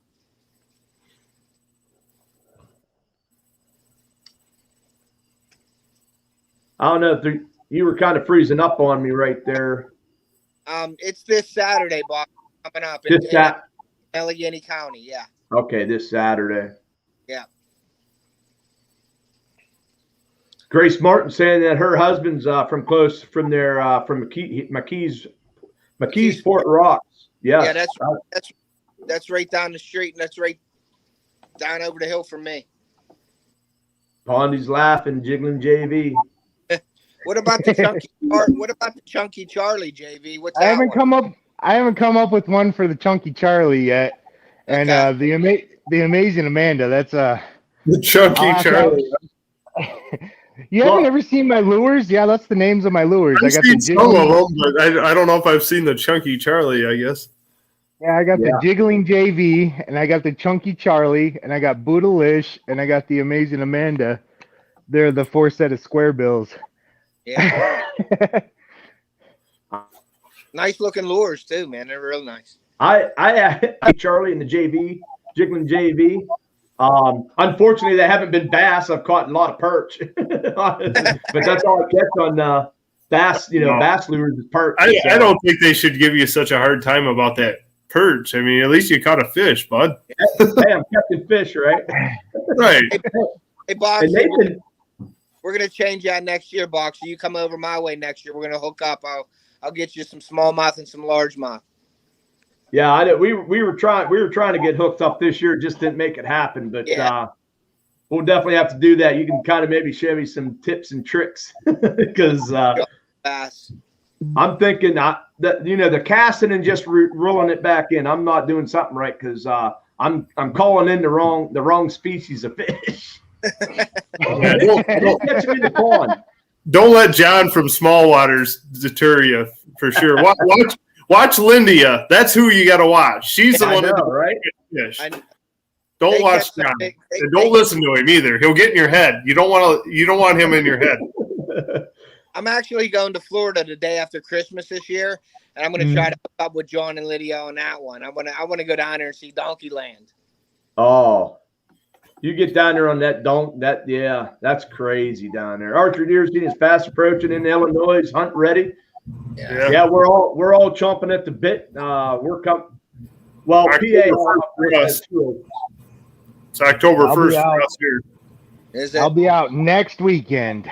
Next weekend for JV. Obviously next weekend for some of the people here in PA. Yeah, I'll be out. But actually, I won't be out Saturday. I wanted to ask you, Boxy, how your food plots were doing. I'm real excited. I planted food plots about 2 weeks ago, and we did a real big deer management program down at my place, and we planted it. And I like that video you did planting that with that new disc and everything that you guys did and everything. That was cool. It worked out real good, and my buddy he made a the roller. I can't remember what it is now. Yeah, I seen it on the video. We cut the seed with that, and man, we went down 3 days after we planted it, and the seed started popping. So just tonight on my way home, my buddy texted me and sent me some pictures. And the one that I did at my dad's house, or my dad's stand, is coming up great. So this Saturday, I'm not hunting here. I'm going to go down to my place down Uniontown. I'm going to fertilize it everything we planted 2 weeks ago. I'm going to fertilize it, and then from there, I'm heading down to Ohio to my lease in Ohio, and I'm going to straighten up my tree stand down there, and I'm going to have that ready for me because I have a lease in Ohio. We have 250 acres in Ohio. Okay. I'll be hunting there too. That's the land of the giants down there. We got some really nice buck. Nice buck down there. Called a packer. That's what it is. Called a packer. He made his own called a packer. Yeah, that's what it is. Ramsey Country come in with that. I had it on the tip of my tongue. I just couldn't think of what it was called. I knew it started with a C, but he made it out of a belt roller. He had a belt roller. He works in some plant or something. He had a belt roller, and he made it. He put bearings on it, welded it up, and I put it on the back of my quad, and he put little teeth on it. And it's a cultipacker and a crimper because we're going to plant buckwheat in the spring. Right. And then we're going to roll it and crimp it, and we're going to spray it and plant over top. We're going to plant it while it's standing, and then we're going to crimp it over and spray it, and then we're going to try to do that way. That way we're not tilling up the dirt every year. We're just going to try to build a good base. So we're going to plant buckwheat next year in the spring. Right. Nice. Hunt Ready says he hits mid-October. His daughter's hunt use. As we're talking about food plots, I'll say this. Absolutely. What's that, JB? Ramsey Country's wondering where you lease in Ohio. Belmont County, Flushing. Belmont County. Right near Egypt Valley. But I usually don't do food plots because technically I have a 200-acre food plot where I plant corn and soybeans. Yeah. So I don't have to. But one year we got flooded out and we weren't able to plant. So I actually did a food plot for once. And I bought that throw and grow thinking I wasn't expecting much out of it. Oh, that stuff works good. Yeah. I was pleasantly surprised. That it works stuff popped up real good. Yeah. My dad planted that a few years ago, and it took really well. I usually wait till it goes on clearance at Walmart for $5 a bag, and then I throw that all the time. It works really good. Yeah. Yeah, that so the only food plot I put in this year, as you know, if you guys look, I have put food plots in when I was actually up with my brother, and he had 59 acres that I was putting food plots in. I no longer am up on his property, so I actually put a food plot in my side yard here. I live in an allotment, and it's just probably not even an eighth of an acre, but I pretty much do it all by hand, raking it, stuff like that. But I'm just throwing in some of that throw and go as well. Yeah. But, it's just, see, City Sticker Chris is right. That throw and go, it's loaded down with ryegrass. So, I mean, it comes up, it looks nice and lush. But what I did with mine, Chris, was I actually bought rape seed. Like a brassica, and I put that heavy in with it. So when I spread that, so I get that brassica coming up. Now it's just, and I don't know, and Chris probably knows the difference. But what I put down is called rapeseed, and I believe it does not have any value with the root and stuff. It's just more of the leaf, probably that dwarf Essex rape. That's what I put in. Also, it don't have a root ball like a turnip or a radish. Right. Yeah. That's the leaf, the tonnage it produces. That's a really good. It grew real good in my dad's last year. We planted that dwarf Essex rape. Yep, absolutely. I've never done turnips or radishes. Hey, listen, guys, I got to get going. My kids are getting ready for school, and I hear them upstairs calling me, so I got to run. I apologize, but thank you very much for having me on, guys. Hey, thanks for coming up, and good luck when you get out there, and don't be a stranger. I won't. I will. I'll keep you posted. As soon as my one video comes up, I don't know when that's going to be, maybe a week or two. Who knows when it's uploaded. And then I got a couple other ones, and then my kids were fishing today before we left. I have another video after that one to edit. So I got a lot of stuff going on. And then hunting season, trying to get all that with Ohio and PA together. So I'll be pretty busy. But thank you, guys. I appreciate it. All right. Take care. Be watching Off the Hook Outdoors. Thank you. See you, buddy. See ya. John leaves for a bit and look at all these folks. You see what he said to you there, Mark? No, really, what did he say? Because you said, "Welcome back, honey," to Monica. Well, John showed back up at the same time. He's like, "Oh, thanks, Mark, for all these kisses." Oh, I see it.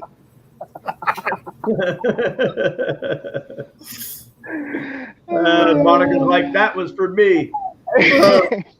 John, I think John intercepted that one. That was such perfect timing. Oh, yeah. How John has such good he always has perfect timing. Oh, John, absolutely. And it always happens to me. I love that guy. I love him.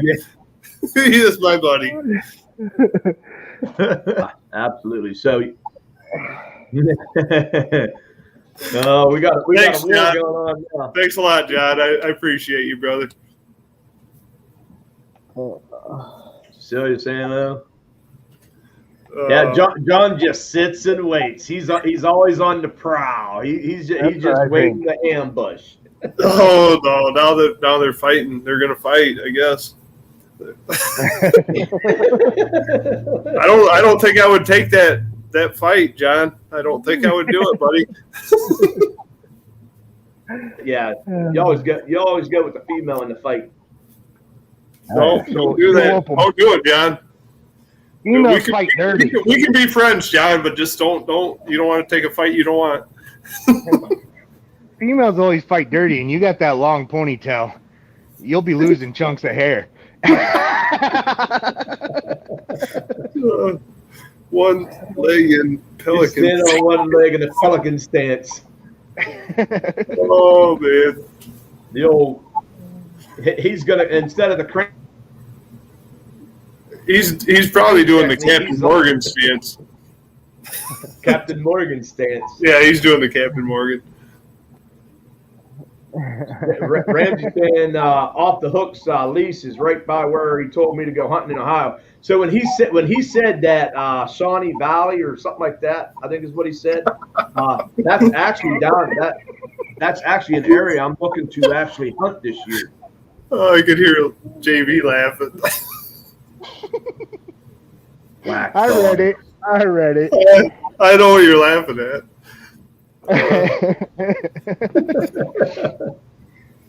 Oh, Monica, you're funny too. That's one of the few things I miss about giving up drinking is Monica had some of the best lives that she had to erase when I would go up there. In the giblets. She's got to have a sense of humor to be around me, I guess. That's true. Right. Right. Yeah. So, do you put out any trail cameras or anything like that? You guys do anything like that as far as? Oh yeah, I do, but I haven't got them out yet. I need to get them out. Mine are out year round. Yeah, I need to get mine out like maybe tomorrow. Egypt Valley. That's it. Egypt Valley is where I'm actually looking at doing a few days hunt. I'm going to try and find a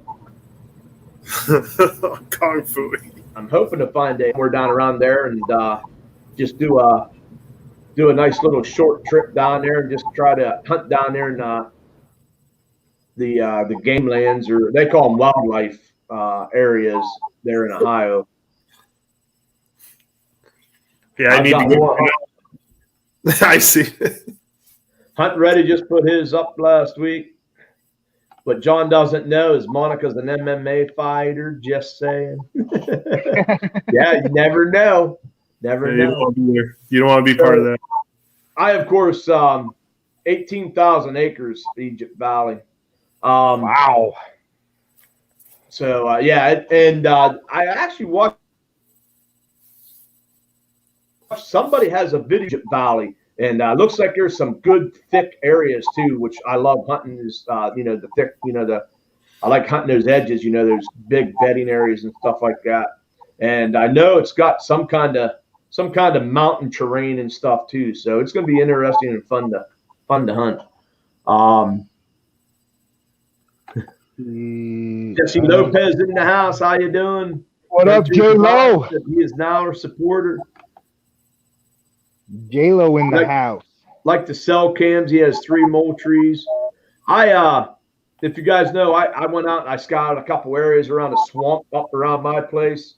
I wanted to get my trail cams out of the public land before September, because what I've noticed is most of the hunters up around here, that September time is when everybody's in there looking for areas, and I've already been in. I've got some bucks that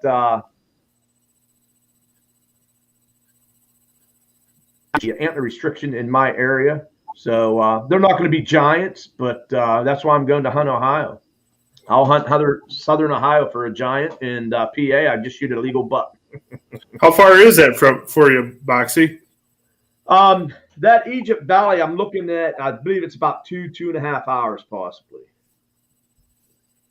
So it's not going to be terribly far. If I can find, a, just a place to, pitch a tent for 2 or 3 days. Yeah. So he's saying it's all thick. There's got to be lots of deer in there then. Oh yeah. Wow. But Still going. about Still those, going. yeah, they're still fighting. But, Still about going. those cell cameras, I don't know. I'm torn on those because if I had a cell camera, I would never get off my cell phone. Every time I got a notification, and I have like 20 cameras out on the property. Man, I'd be on my phone all day looking at deer pictures. I seen it. John, thanks, John. Yeah, that's the thing. Yeah. I know City Sticker Chris. I don't know if he's still in here or not, but he had texted me. He was inputting one of his sets up in one of his areas that he's got a real nice buck, and he got in there middle of the day setting up his stand and stuff, and he ended up getting the buck. Yeah, he's here. He said he got busted buck. So hopefully it's early enough that Buck won't remember it, and he comes back in for him. JCT's in the house. How you doing? Shared out from Mo Homesteading. Thanks for coming in. We're just talking archery or anything outdoors. We have Mark J. Larson up here. If you look, he is one of the channels I have across the bottom that we were trying to support, get to 1K. I didn't even see that on the email. Thanks, Foxy. I didn't even see that down there. Yeah, we got I got you and Tom Keltlich. You guys are always been great supporters of me. And what I noticed is I was checking out a bunch of channels the one night trying to catch up on some people's videos, and you're at 541 and he's at 547. So you guys don't know it, but I just put you into a race to 1K, and you're behind by 6. It's not a big deal to me. I mean, I wouldn't be here without you, Boxy. So I appreciate that. No, you're here you're here because you're putting up great content. And, no, I know, but when I first got started, you brought me up on your channel, and I didn't even know what I was doing, and then you really helped me. I appreciate that. Well, I appreciate that, and I love seeing you guys just sharing your passion and stuff, and just watching you guys grow. It's always nice too when I get to see some of these channels that I've showcased, and even if it's I've only got them 20 supporters, it's nice knowing that I did help you guys kind of achieve that. So you should feel great about it, Boxy. You've helped everybody. I mean, it's great. There is something about that, Boxy. I get what you're saying, because when you race to get somebody to like 1,000, and then they break that, it does. It makes you feel good. Well, JV helped me too. I mean, JV had me on a couple of his videos and stuff. I really appreciate that, JV. You're all great guys. I mean, the whole community we have is great. Well, it's amazing. Jesse Lopez too. He likes being the underdog.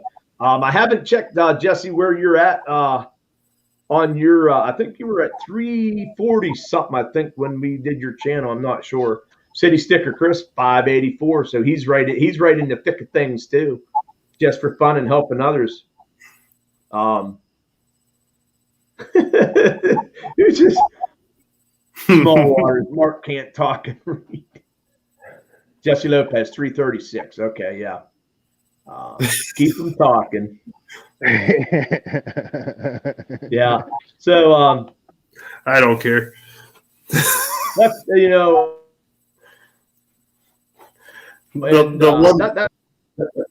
whole community though. I just love I don't get to see a lot of lives through the week just because of my work schedule. I leave out at 7 o'clock in the evening and I don't get home till 9 in the morning. So, but it's always nice. I try to watch some of the replays, especially Coastal Fever TV and Small Water Charters. You guys getting in there on the Friday nights. You guys just have a lot of fun. And, that's real funny, ain't it, JB?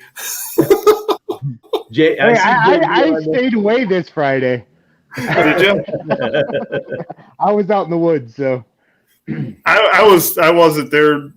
I was there for a little bit, but not too much. I was driving and I was on my phone, so I couldn't be in there as full bore as I usually am. So next week I will. Hunt ready. I know JB. The Broadhead. He's going to hybrid Muzzy, and I'll be shooting either one of two Broadheads.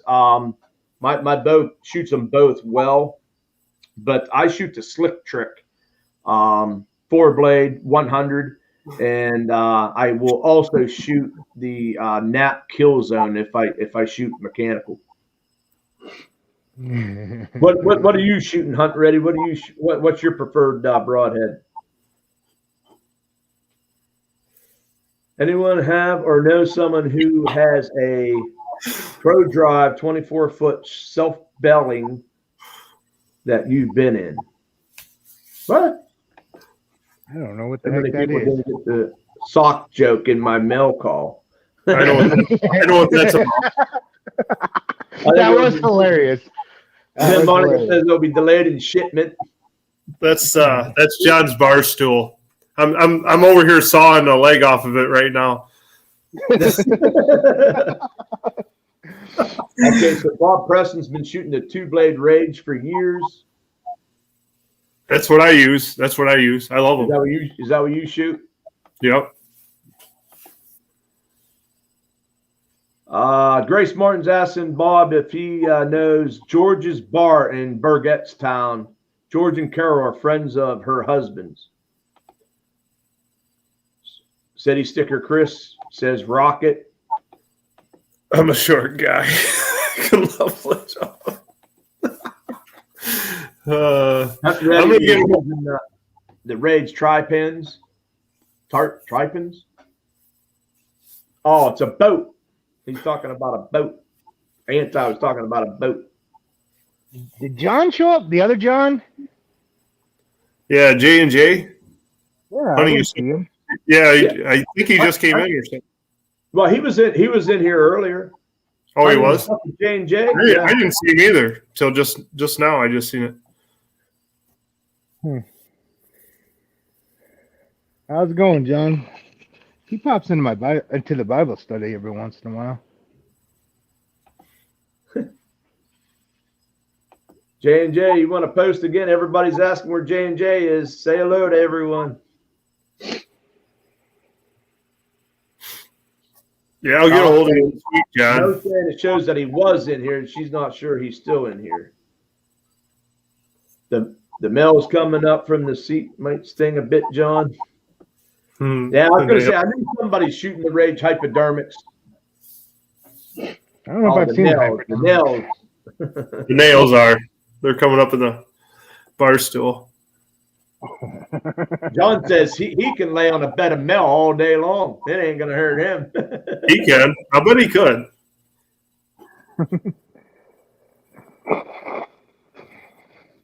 All right, so you guys have all been out scouting. What's your deer of choice you guys have on? Anybody that knew it. I haven't been out scouting. Like I said, I got to get my trail cameras out. I start elk hunting October 1st, so I'm not going to be here for the opener for deer. So I just need to get my trail cameras out. I'm real excited to see that the elk hunting and stuff. I see Frida Prowl. I believe he was up. He's been up there. He's in. I'm trying to think where he's at right now. I seen his last video. Yeah, I'm pretty jealous of that guy because he's going to hunt the whole September, and he quit his job, and he's going to hunt the whole month of September for elk. So.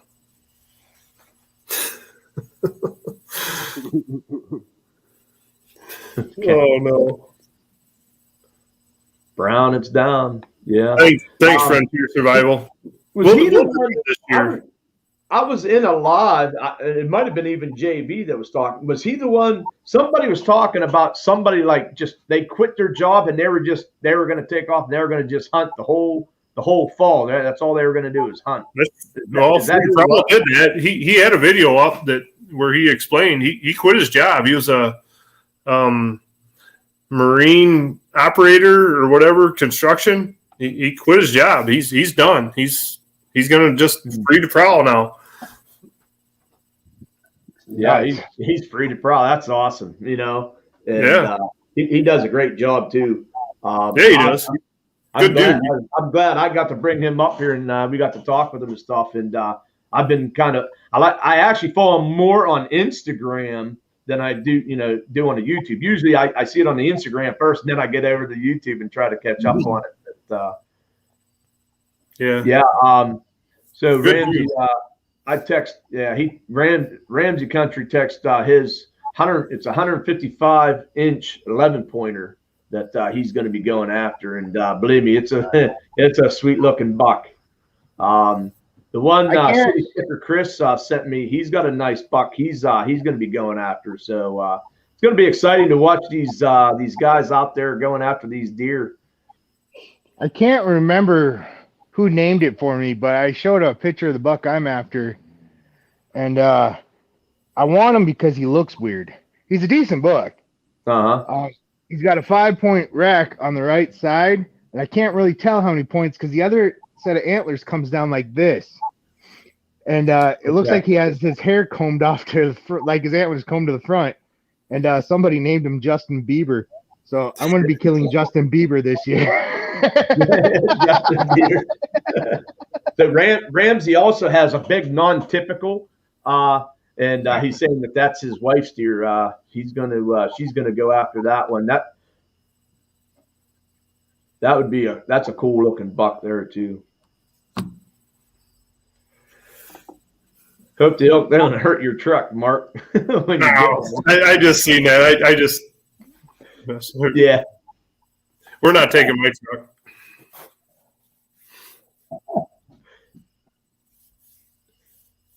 Get ready for elk season is putting full coverage on his truck.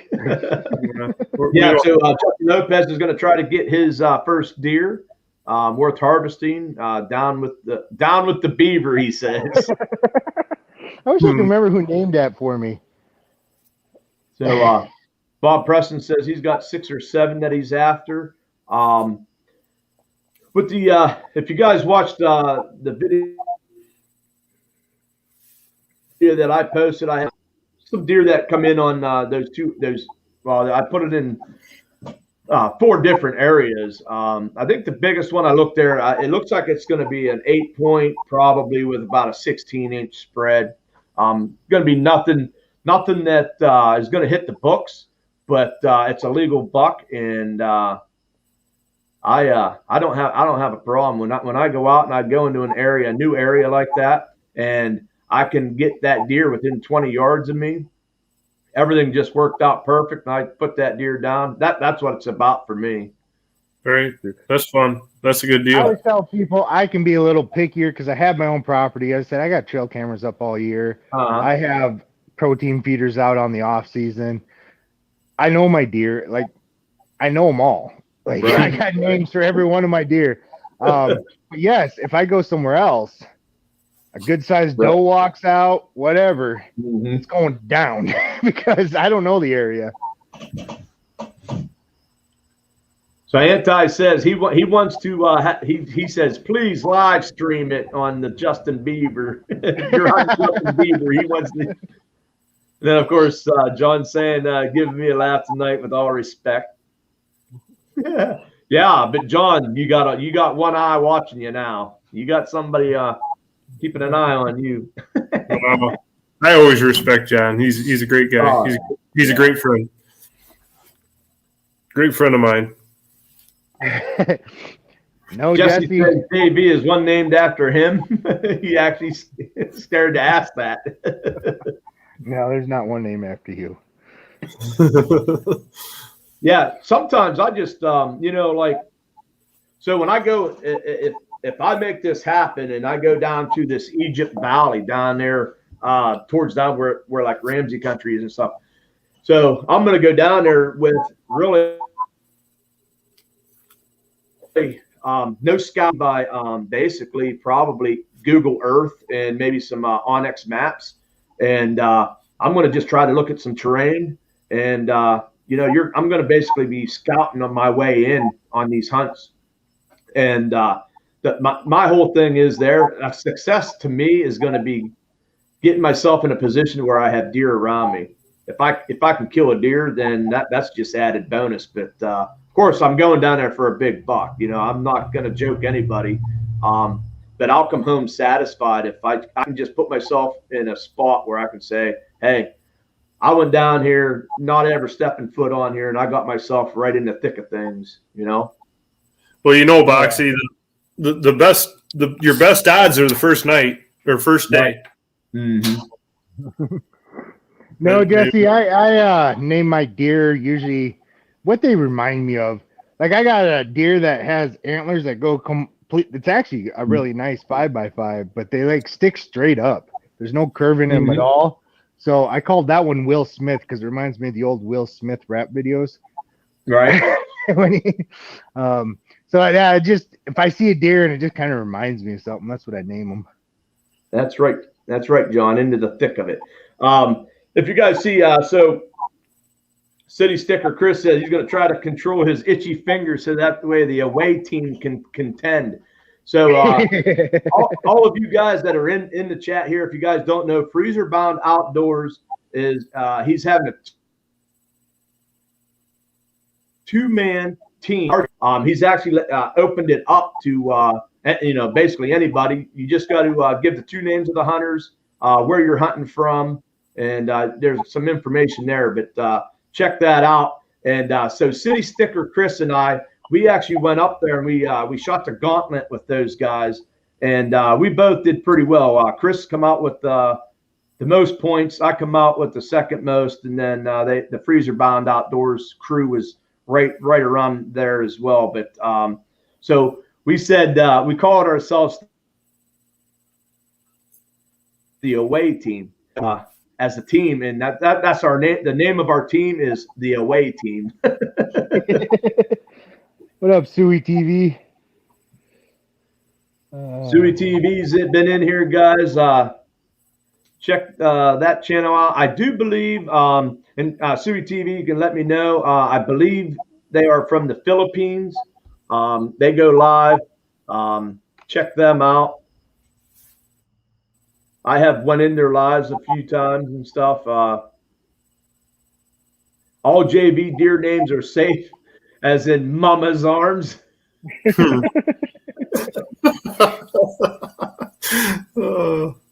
Jesse says he was singing that in his head. That's great. Oh, man. That and I'm an inner stuck in my head. Yeah. Thanks a lot there, Jesse Lopez. Put that in everybody's head. Who blocked? Who just hit Jesse? Somebody blocked Jesse? Yeah, Jesse just got timed out. Well, I didn't do it. On me? I can't do it, so I know it wasn't me. I can actually untime him somehow, can't I? Oh, Mo got it. Okay. Somebody hit the wrong button. Don't worry. Whoever did it, I've done it too. Hey, I just timed him out somehow. How'd I do that? You know what? Just keep timing out, Jesse. Jesse, you're timed out. I don't know how to fix that. How do you untime somebody? I don't know. I don't even know. I've accidentally timed out people all the time. Especially on my phone. I saw that he was timed out. So I went to try to click on his name, and then I think I timed him out. I think Mo untimed him out, and you must have went to untime him out at the same time, and then you retimed him out. Yeah, Mo. That's terrible. I don't think she can fix it now because you're the host. You're the one. Yeah, you pushed too many buttons this time. Oh, Jesse Lopez, I am sorry, buddy, and I don't know how to undo it. I'm not going to touch your name anymore, so that way you can at least come back in here in 5 minutes. Sorry about that, buddy. Hey. Go ahead. Go ahead. Goodbye. Let me hear it. Boxy touching buttons. Yes, TV.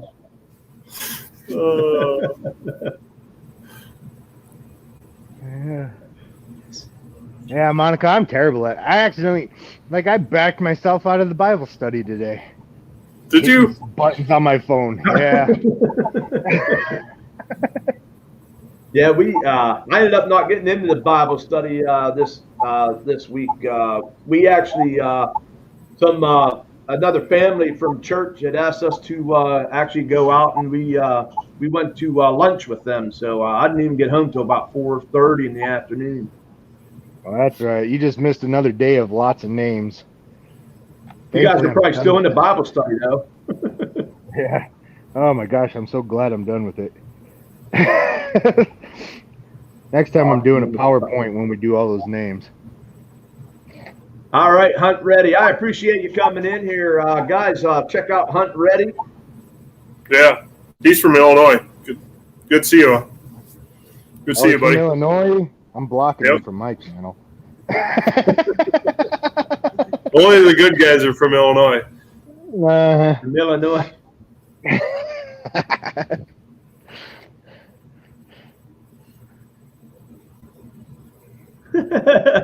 That's why. Yeah, right. I should not mod. Try to mod. I was just going to try to unblock you. Well, I'm glad you're back.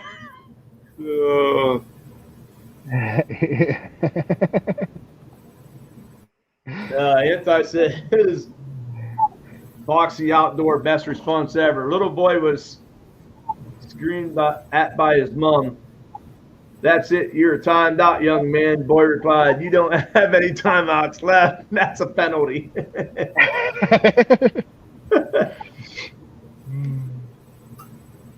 Shower in bed. All right. Yeah. Take it easy, City Sticker Chris. I'll be probably getting off here pretty shortly. We're already at, well, we got 22 in the chat. What time, see you, Chris. Glad Family Adventures. What time are they going live? I think it was 10:30. Is it 10:30 Central Time? Oh, wow. Yeah, that's 10:30 Central Time. You got an hour and a half to go yet. Yeah, I won't be able to do that. But I'll be sleeping by then. There's Chip Wild about being outdoors. He's coming in. How you doing, Chip? Thanks for coming in. We got a bunch of great channels in here. We got a couple down here in the ticker. If you can support, that'd be great. Great channels. Not till 10:30. Yeah, I'll probably get up for a little bit to try to get into her live. I don't know. That's a little late to. Yeah, I'll probably be in bed by then for sure.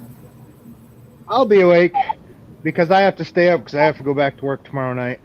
So you're gonna is that what you? So I was gonna ask, how do you get yourself like the day before prepared to stay up all night or? Yeah, actually, now that my kids are older, except for like if I go and fish, I said this weekend I went bushcrafting, but heck, a lot of times I just keep on the night schedule. Oh, okay. But yeah, like this weekend I said I did all the bushcrafting stuff, so I was up early. So yeah, tonight I'll try to stay up till like 3 or 4 in the morning. Yeah. So I can switch it around. Yeah. Yeah, I could only imagine the time change and messing with your guys' routine, and I know things are a little bit different up there too. Your day, the days and nights up there are kind of crazy too. But that's something too, though. I'm sure you're going to go live. You're going to catch a lot of those guys over there on the West Coast and stuff like that. It'd only be 8:30 there. Right. I could tell you right now, I could stay up probably right now. I could probably stay up till about 9 tomorrow morning. I'm used to it, but I don't know how many other people are going to be able to hang. JV will. He's a midnighter. John's Take it taking. easy. Have a good night, John. Later, John, and Mama if she's there. Later, John. Yep, and Mama. Have a great evening. Uh-oh. Cody just come in, kicking the door down. From After 5 Outdoors. After 5, okay. What's up? What's up, Cody? We're talking archery. If you want to pop up on here, I'll throw the link up there. We've been talking Cody. We've been talking archery. We've talked a little bit about the different types of bows out there. We've talked broadheads. We've talked bow sights. No, we didn't talk about. He's arrows. up north. What kind of I think he arrows made do it you up all use? Northwest Angle is what he's talking about. What did we talk about, JB? We didn't talk about arrows. What kind of arrows do you all use? Arrows. Yeah, we did talk about arrows. We did kind of mention a little bit about aluminum arrows and people not liking them and not really shooting much of them. But I'll start. I actually, I'm going to say I love the gold tip Hunter XTs. I've used those for years, but I found a great deal on some Black Eagle carnivores. So I'll be shooting those here soon. You say that they're aluminum? They are not. They are carbon. Oh, yeah. Okay. Yeah. Okay. No, I was saying we really didn't talk about arrows, but we talked about no one really liking the aluminum arrows because they always bent. Yeah, I use carbon. Use the gold.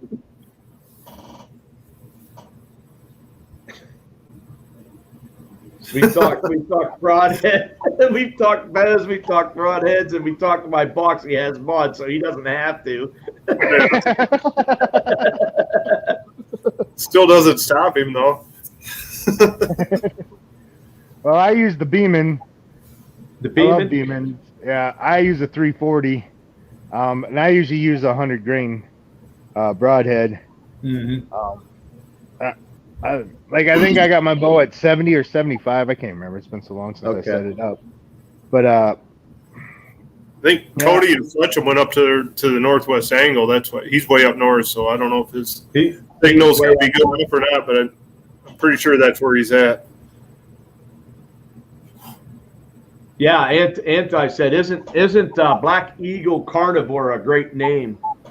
But I mean, it actually is a pretty cool name.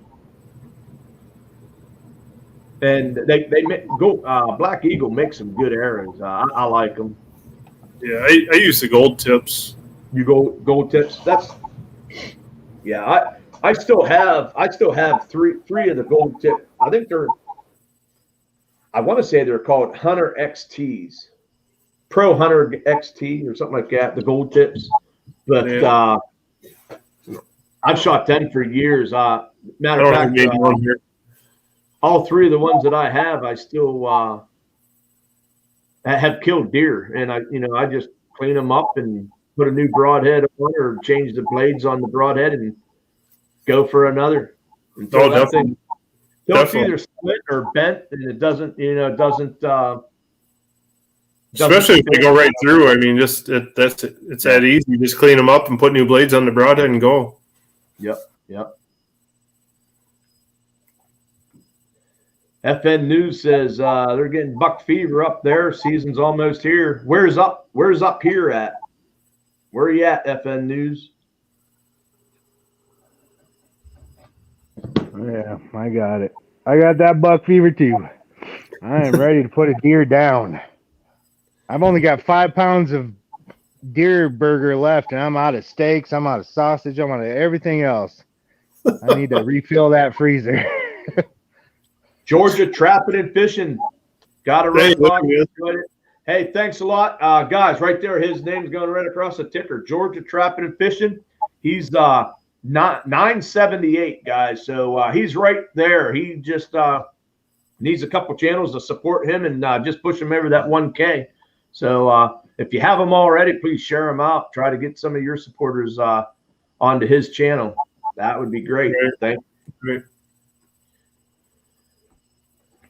I can't believe he doesn't get it. I mean, he's got a great channel. I like his channel. Yeah. He does a great job. He's gonna get it. It's just right. It's just He's a gonna great get mad at supporter the time. to me. I mean, just a huge supporter to me. I mean, he's a great guy.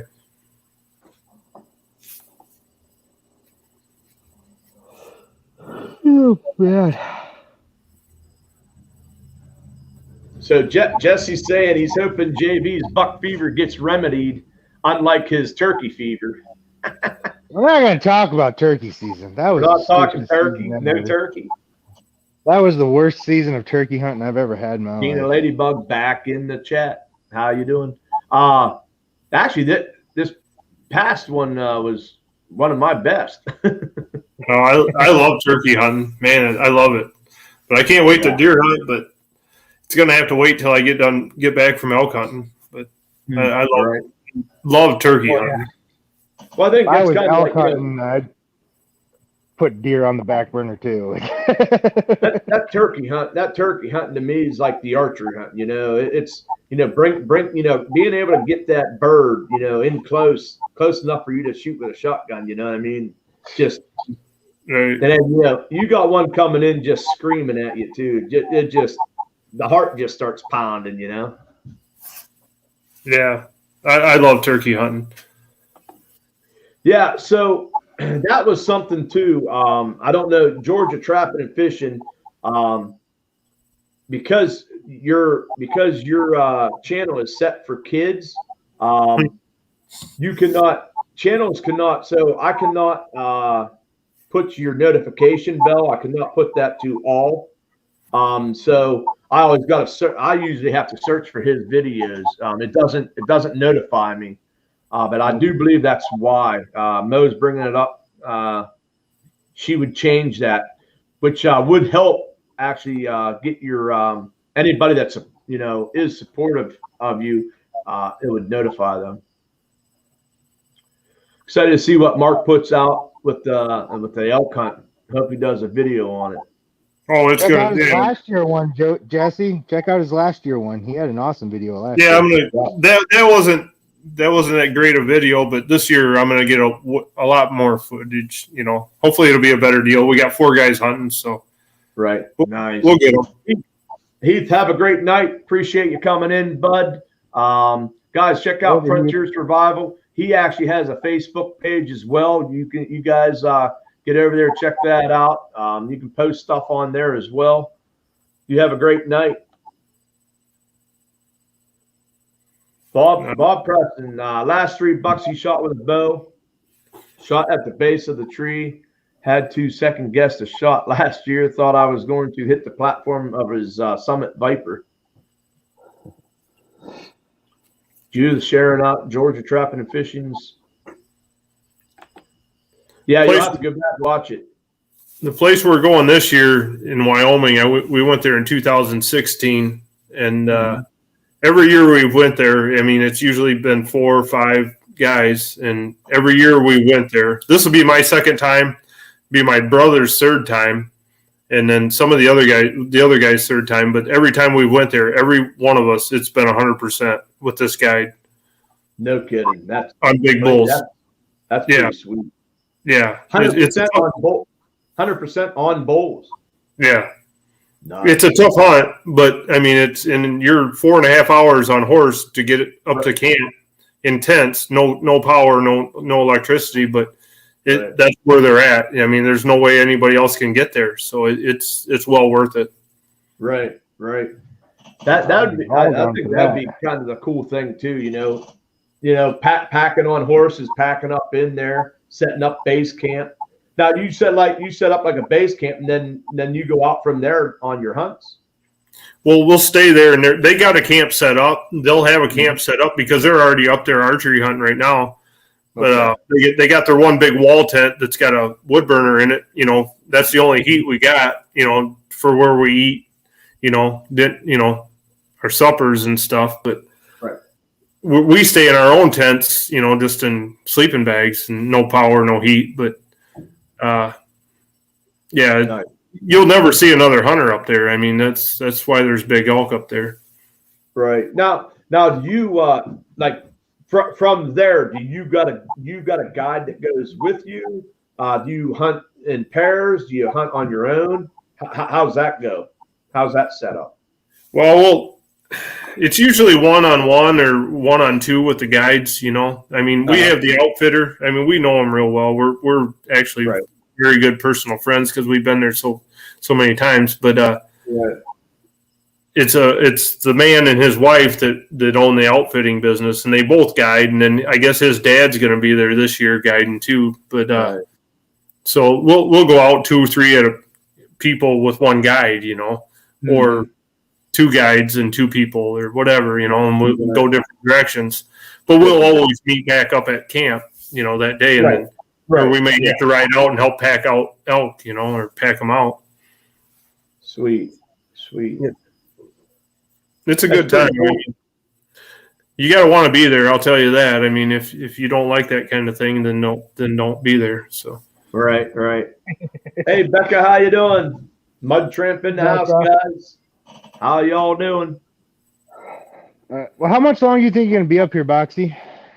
Well, I was just trying to think that. I was figuring maybe 10 more minutes. That'd put me about 10:30. And all right. Well, then I'm just going to jump down because I was going to say I'm going to pause and go pee. But if you're going to end in 10 minutes, you look like you got to go, or JV, or just I'm doing the pee dance.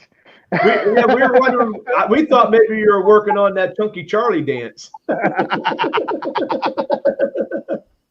I'll probably do the truffle shuffle for the Chunky Charlie. Oh boy! Nice. All right. Well, hey, I appreciate you coming up on panel, and I'm glad you were all prepared. You got all the bows laid out there, kind of whenever each bow. I appreciate that as always. You're talking archery. You got my attention, and I always love showing off my toys. Yeah. Thanks for having me up here, bud. Yep. Thanks a lot, JV. Appreciate it, man. Good night, JV. Later, Mark. Anti says he wanted us to stay on so he could watch the JVP dance. Yeah, I could see him moving back and forth. I'm like, man, he's got something to do. He needs to stretch his bladder out a little bit. He's going to be getting ready to go out there in them archery stands. He's got to hold it, stretch it out. Right. Ain't a ladybug saying hi to Mud Tramp. I'm sure JV's probably still listening. I hope so. But, yeah, so that's pretty exciting. I've always, well, of course, I would never turn down an elk hunt, but one of my if I go on like a big hunt like that and I can have a choice, I've always wanted to go up. Maybe like up by New Brunswick or somewhere in North Canada and hunt some oh shoot, I'm not even going to be able to remember. Caribou. Yeah. Yeah. Thanks, Mo. It was a great live. I'm glad everybody that come up on the panel. It's always fun talking archery, and we even got talking about guns a little bit and everything else. And but yeah, the caribou hunting would be pretty cool, I think. Well, if you ever want to go out west or whatever, get a hold of me and we'll get you. You can go with us. Yeah. Definitely, I'd definitely take you with us. Yeah, I might have to maybe talk to you on that one. That would be one that I'd have to get that all figured out, the timing and the cost and stuff like that. It wouldn't be something that I could do on a whim. Well, Wyoming we can't do every year because we have to have at least 2 or 3 preference points before we can draw a tag. So okay, we usually go to Colorado and then Wyoming every third year. So yeah. But Randy yeah, said he's on till 1 a.m. 2.5 hours left on his trip. Oh boy. Yeah, Anti said the live's always usually good when Mo's in here. It's always better too when I'm not timing people out. There's that one little blemish that was there. One little blemish. Yeah. Yeah, the I'm an MMA fighter was definitely a good point to the live stream. That's my honey. Oh, Ramsey, yeah, Ramsey, you missed the gun part. Yeah, we were talking guns there for a little while. I'd like to talk guns with Ramsey. I know he's a good shooter and everything, and me and my brother really got it going on with what we got going on for our elk guns. So my twin brother is like a nut. He reloads everything for us, and I mean everything is spot on. Right. Bob Preston, I'm glad you stopped in, bud. It's nice getting to talk to you a little bit, and knowing that you're a PA guy too. I'm a little bit north of you guys, but I'm right on the border of Ohio and Pennsylvania, about halfway between Erie and Pittsburgh. I'm sure you've heard of Pymatuming Lake. I live right on the lake. I'm about, I don't know, half mile by the crow's fly, anyways. But where you and Jakey Crack were fishing that one night? Yeah, that's if you watch, I got a video. Yeah, I seen that. I actually just changed the the title to that. So it's Pymatuming Beatdown. But what I did is in front of that I put walleye. I put walleye fishing. And then Pymatuming Beatdown. I watched it. You guys did good. Oh, I tell you what, the weather was just something. It was unbelievable. It was freezing. We got snowed on. We got rained on, but it was actually the gentleman that took us out there. He said that was his the best of the season. We caught, of course, 3-man limit, 18 walleye, and I mean, a majority of them were right around that 26 to 29 inch mark. We were just hammering the big fish.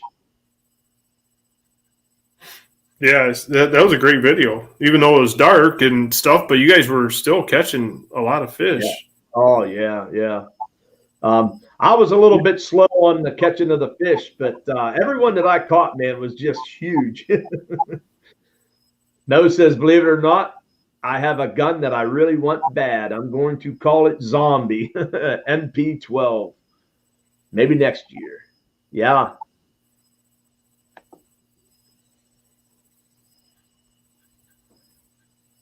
Twin brother trouble, she said. Yeah, I seen that. Not identical. I seen it. What you run in an elk rifle? I'm putting it in there. Well, I can just say it then.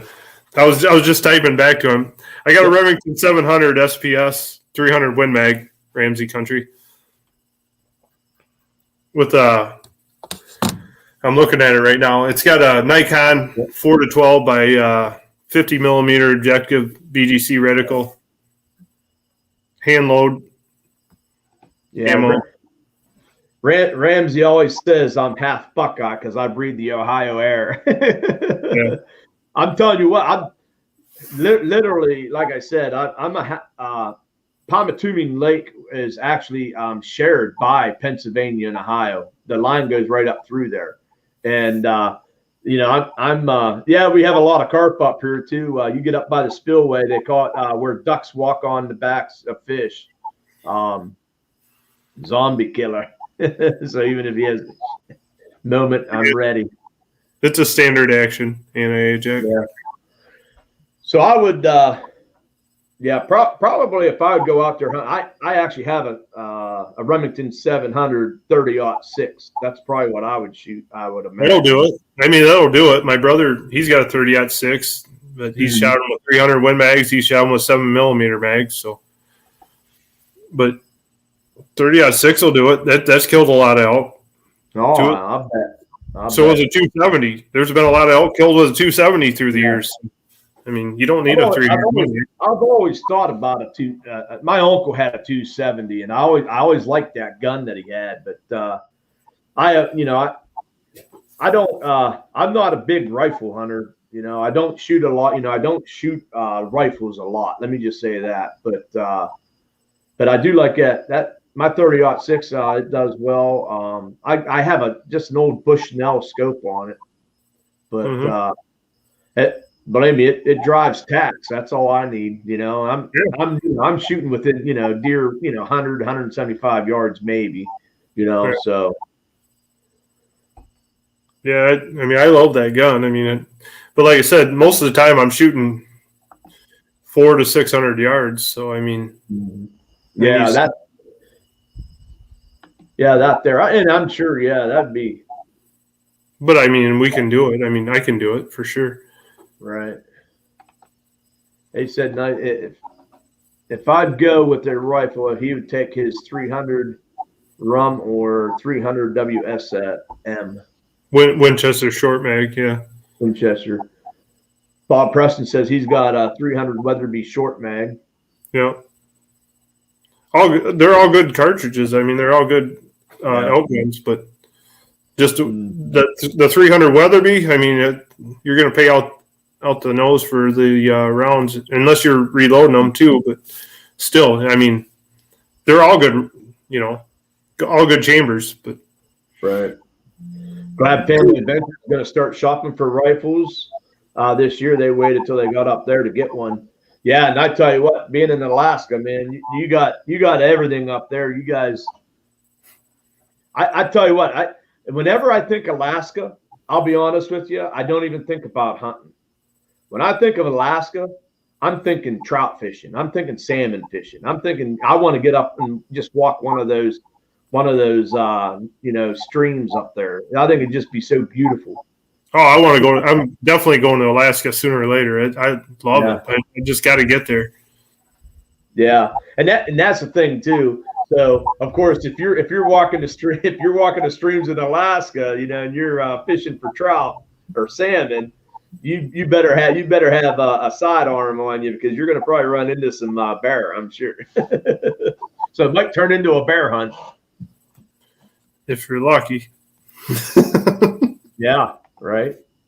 Right. That's what I'm thinking. I don't want my grandkids eaten by bears. Oh, don't say that, Mo.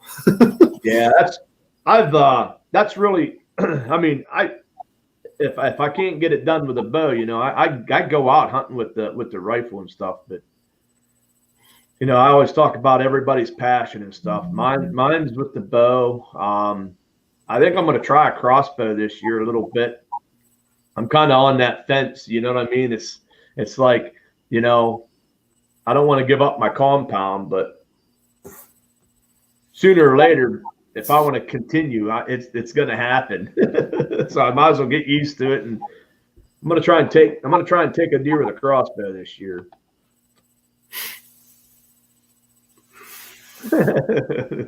Anti says, then you'll have a moose burger and grab the long rifle. Right. See Papa Rome's videos with his honeymoon up there in Alaska. Did you see any of those videos? Who was that? Papa Rome's.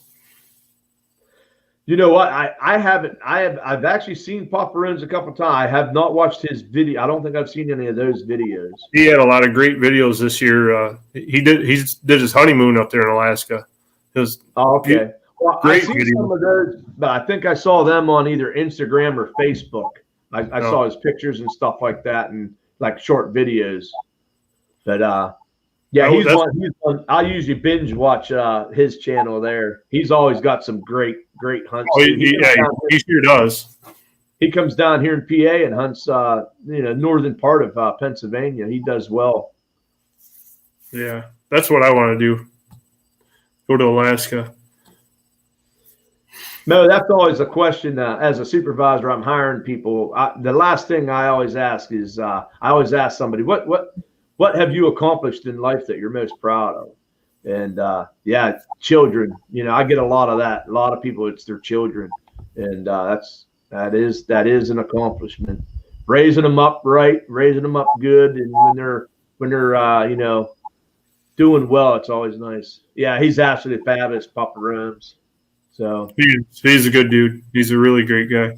Yeah, living MM Outdoors coming in. I'm actually getting ready to get off of here. I'm actually went over 4 minutes past, but trying to catch up on everyone's videos. I feel like I learn a lot when I watch them. Yeah, absolutely. That And it's hard anymore trying to keep up with everybody's. I know. I try so hard to just make sure I support everybody that's supporting me. I'm trying. That's why I do a lot of binge watching. So like I don't watch somebody's channel, and then once I get a video that pops up, then I'll watch like 3 or 4 or 5 of them. Try and get a couple of them in. I'll get like 3 comments from you in one day or something. I've seen it. I appreciate it though. I said I'll probably be binge watching. It's Papa Rome's Outdoors. Yeah. Great channel. Very blessed. Yes. Good dude. I mean, just great guy. Yeah, he is. And so every once in a while he'll pop in on the lives here. I know he gets in on Trapper Jay's live sometimes too. But I know he's a busy guy too. Yeah. And one of my favorite videos that he did was it was a turkey hunt that he actually went and put that time and got that turkey. And I think if I remember correctly, he cooked that turkey in the woods. I don't know if I seen that one or not. I might have. I watched most of it. It's going to be a great trapping season. Going to spend more time on the line. Yeah, so there Mo's sharing out Papa Rome's thing. So before I shut down here, that we're gonna talk JB. JB's always busy too. He's always doing something. He's always going somewhere. JB's all over the place. But right before we shut down here, that's going to be the last thing I do want to comment about, and possibly next week. We might start talking some trapping next week. So then that way, the following week will be my start of my archery season. So next week we might talk a little bit about trapping, and of course, I'm excited for my archery season and my trapping season. I think I'm actually going to try to trap a little bit earlier in the season. Because everybody knows I'm trying to go after that coyote, right? The last animal that's kind of avoided me. I'm wishing you all the luck, my brother. I'm wishing you so much luck on that. You once you get one, you'll start getting them. Right. I mean, and I've had so many close calls. 9 times out of 10, I'm trapping them so late in the season, and with you're doing the right thing. You're doing it the right way. I don't know what I don't. You know. And like I've had them I've seen their footprints right where my pan's at, and I have that crust of ice, and it just didn't go off. And and I got a light pan trigger on there because I catch my hands in it all the time. I don't run them light. I run them like 3.5 pounds, but I don't know. Yeah, you're doing the right thing. I just don't know what the hell. Yeah. So I don't, Trapper Jay actually asked me last night if I have a lot of fox, if I see a lot of fox in my area. And I do have a lot of fox in my area. You probably do have a lot more than we do. Yeah. So I don't know what he was getting at there. If he's thinking that maybe if I got more fox, I probably don't have a big coyote, that could be. But I know, but they're there. You see the tracks, so they're there. I see the tracks. And I actually Copper Kettle Farms, thanks for coming in. I really appreciate it. We're about ready to shut down here, but thanks for coming in. Please hit that thumbs up. Check out these guys coming across the bottom here. I'd really appreciate it. So coyotes, and see, that's it, Judith and Dan. Coyotes kill fox. So if I got a big fox population, I probably have a low coyote population, is my thought. Is what I'm thinking. But start catching the fox then, maybe. Yeah. I've caught a couple fox. I've caught 3 fox so far. And I actually in my trail cam video there, you'll see at the end, I actually have 3 or 4 coyotes that come in that one area. So I might even try and cut up by the swamp up there and go after a couple of those. So, But that's trapping. That's for another time. And you're a great one to talk trapping with. I love watching your trapping videos and of course your fur handling and stuff.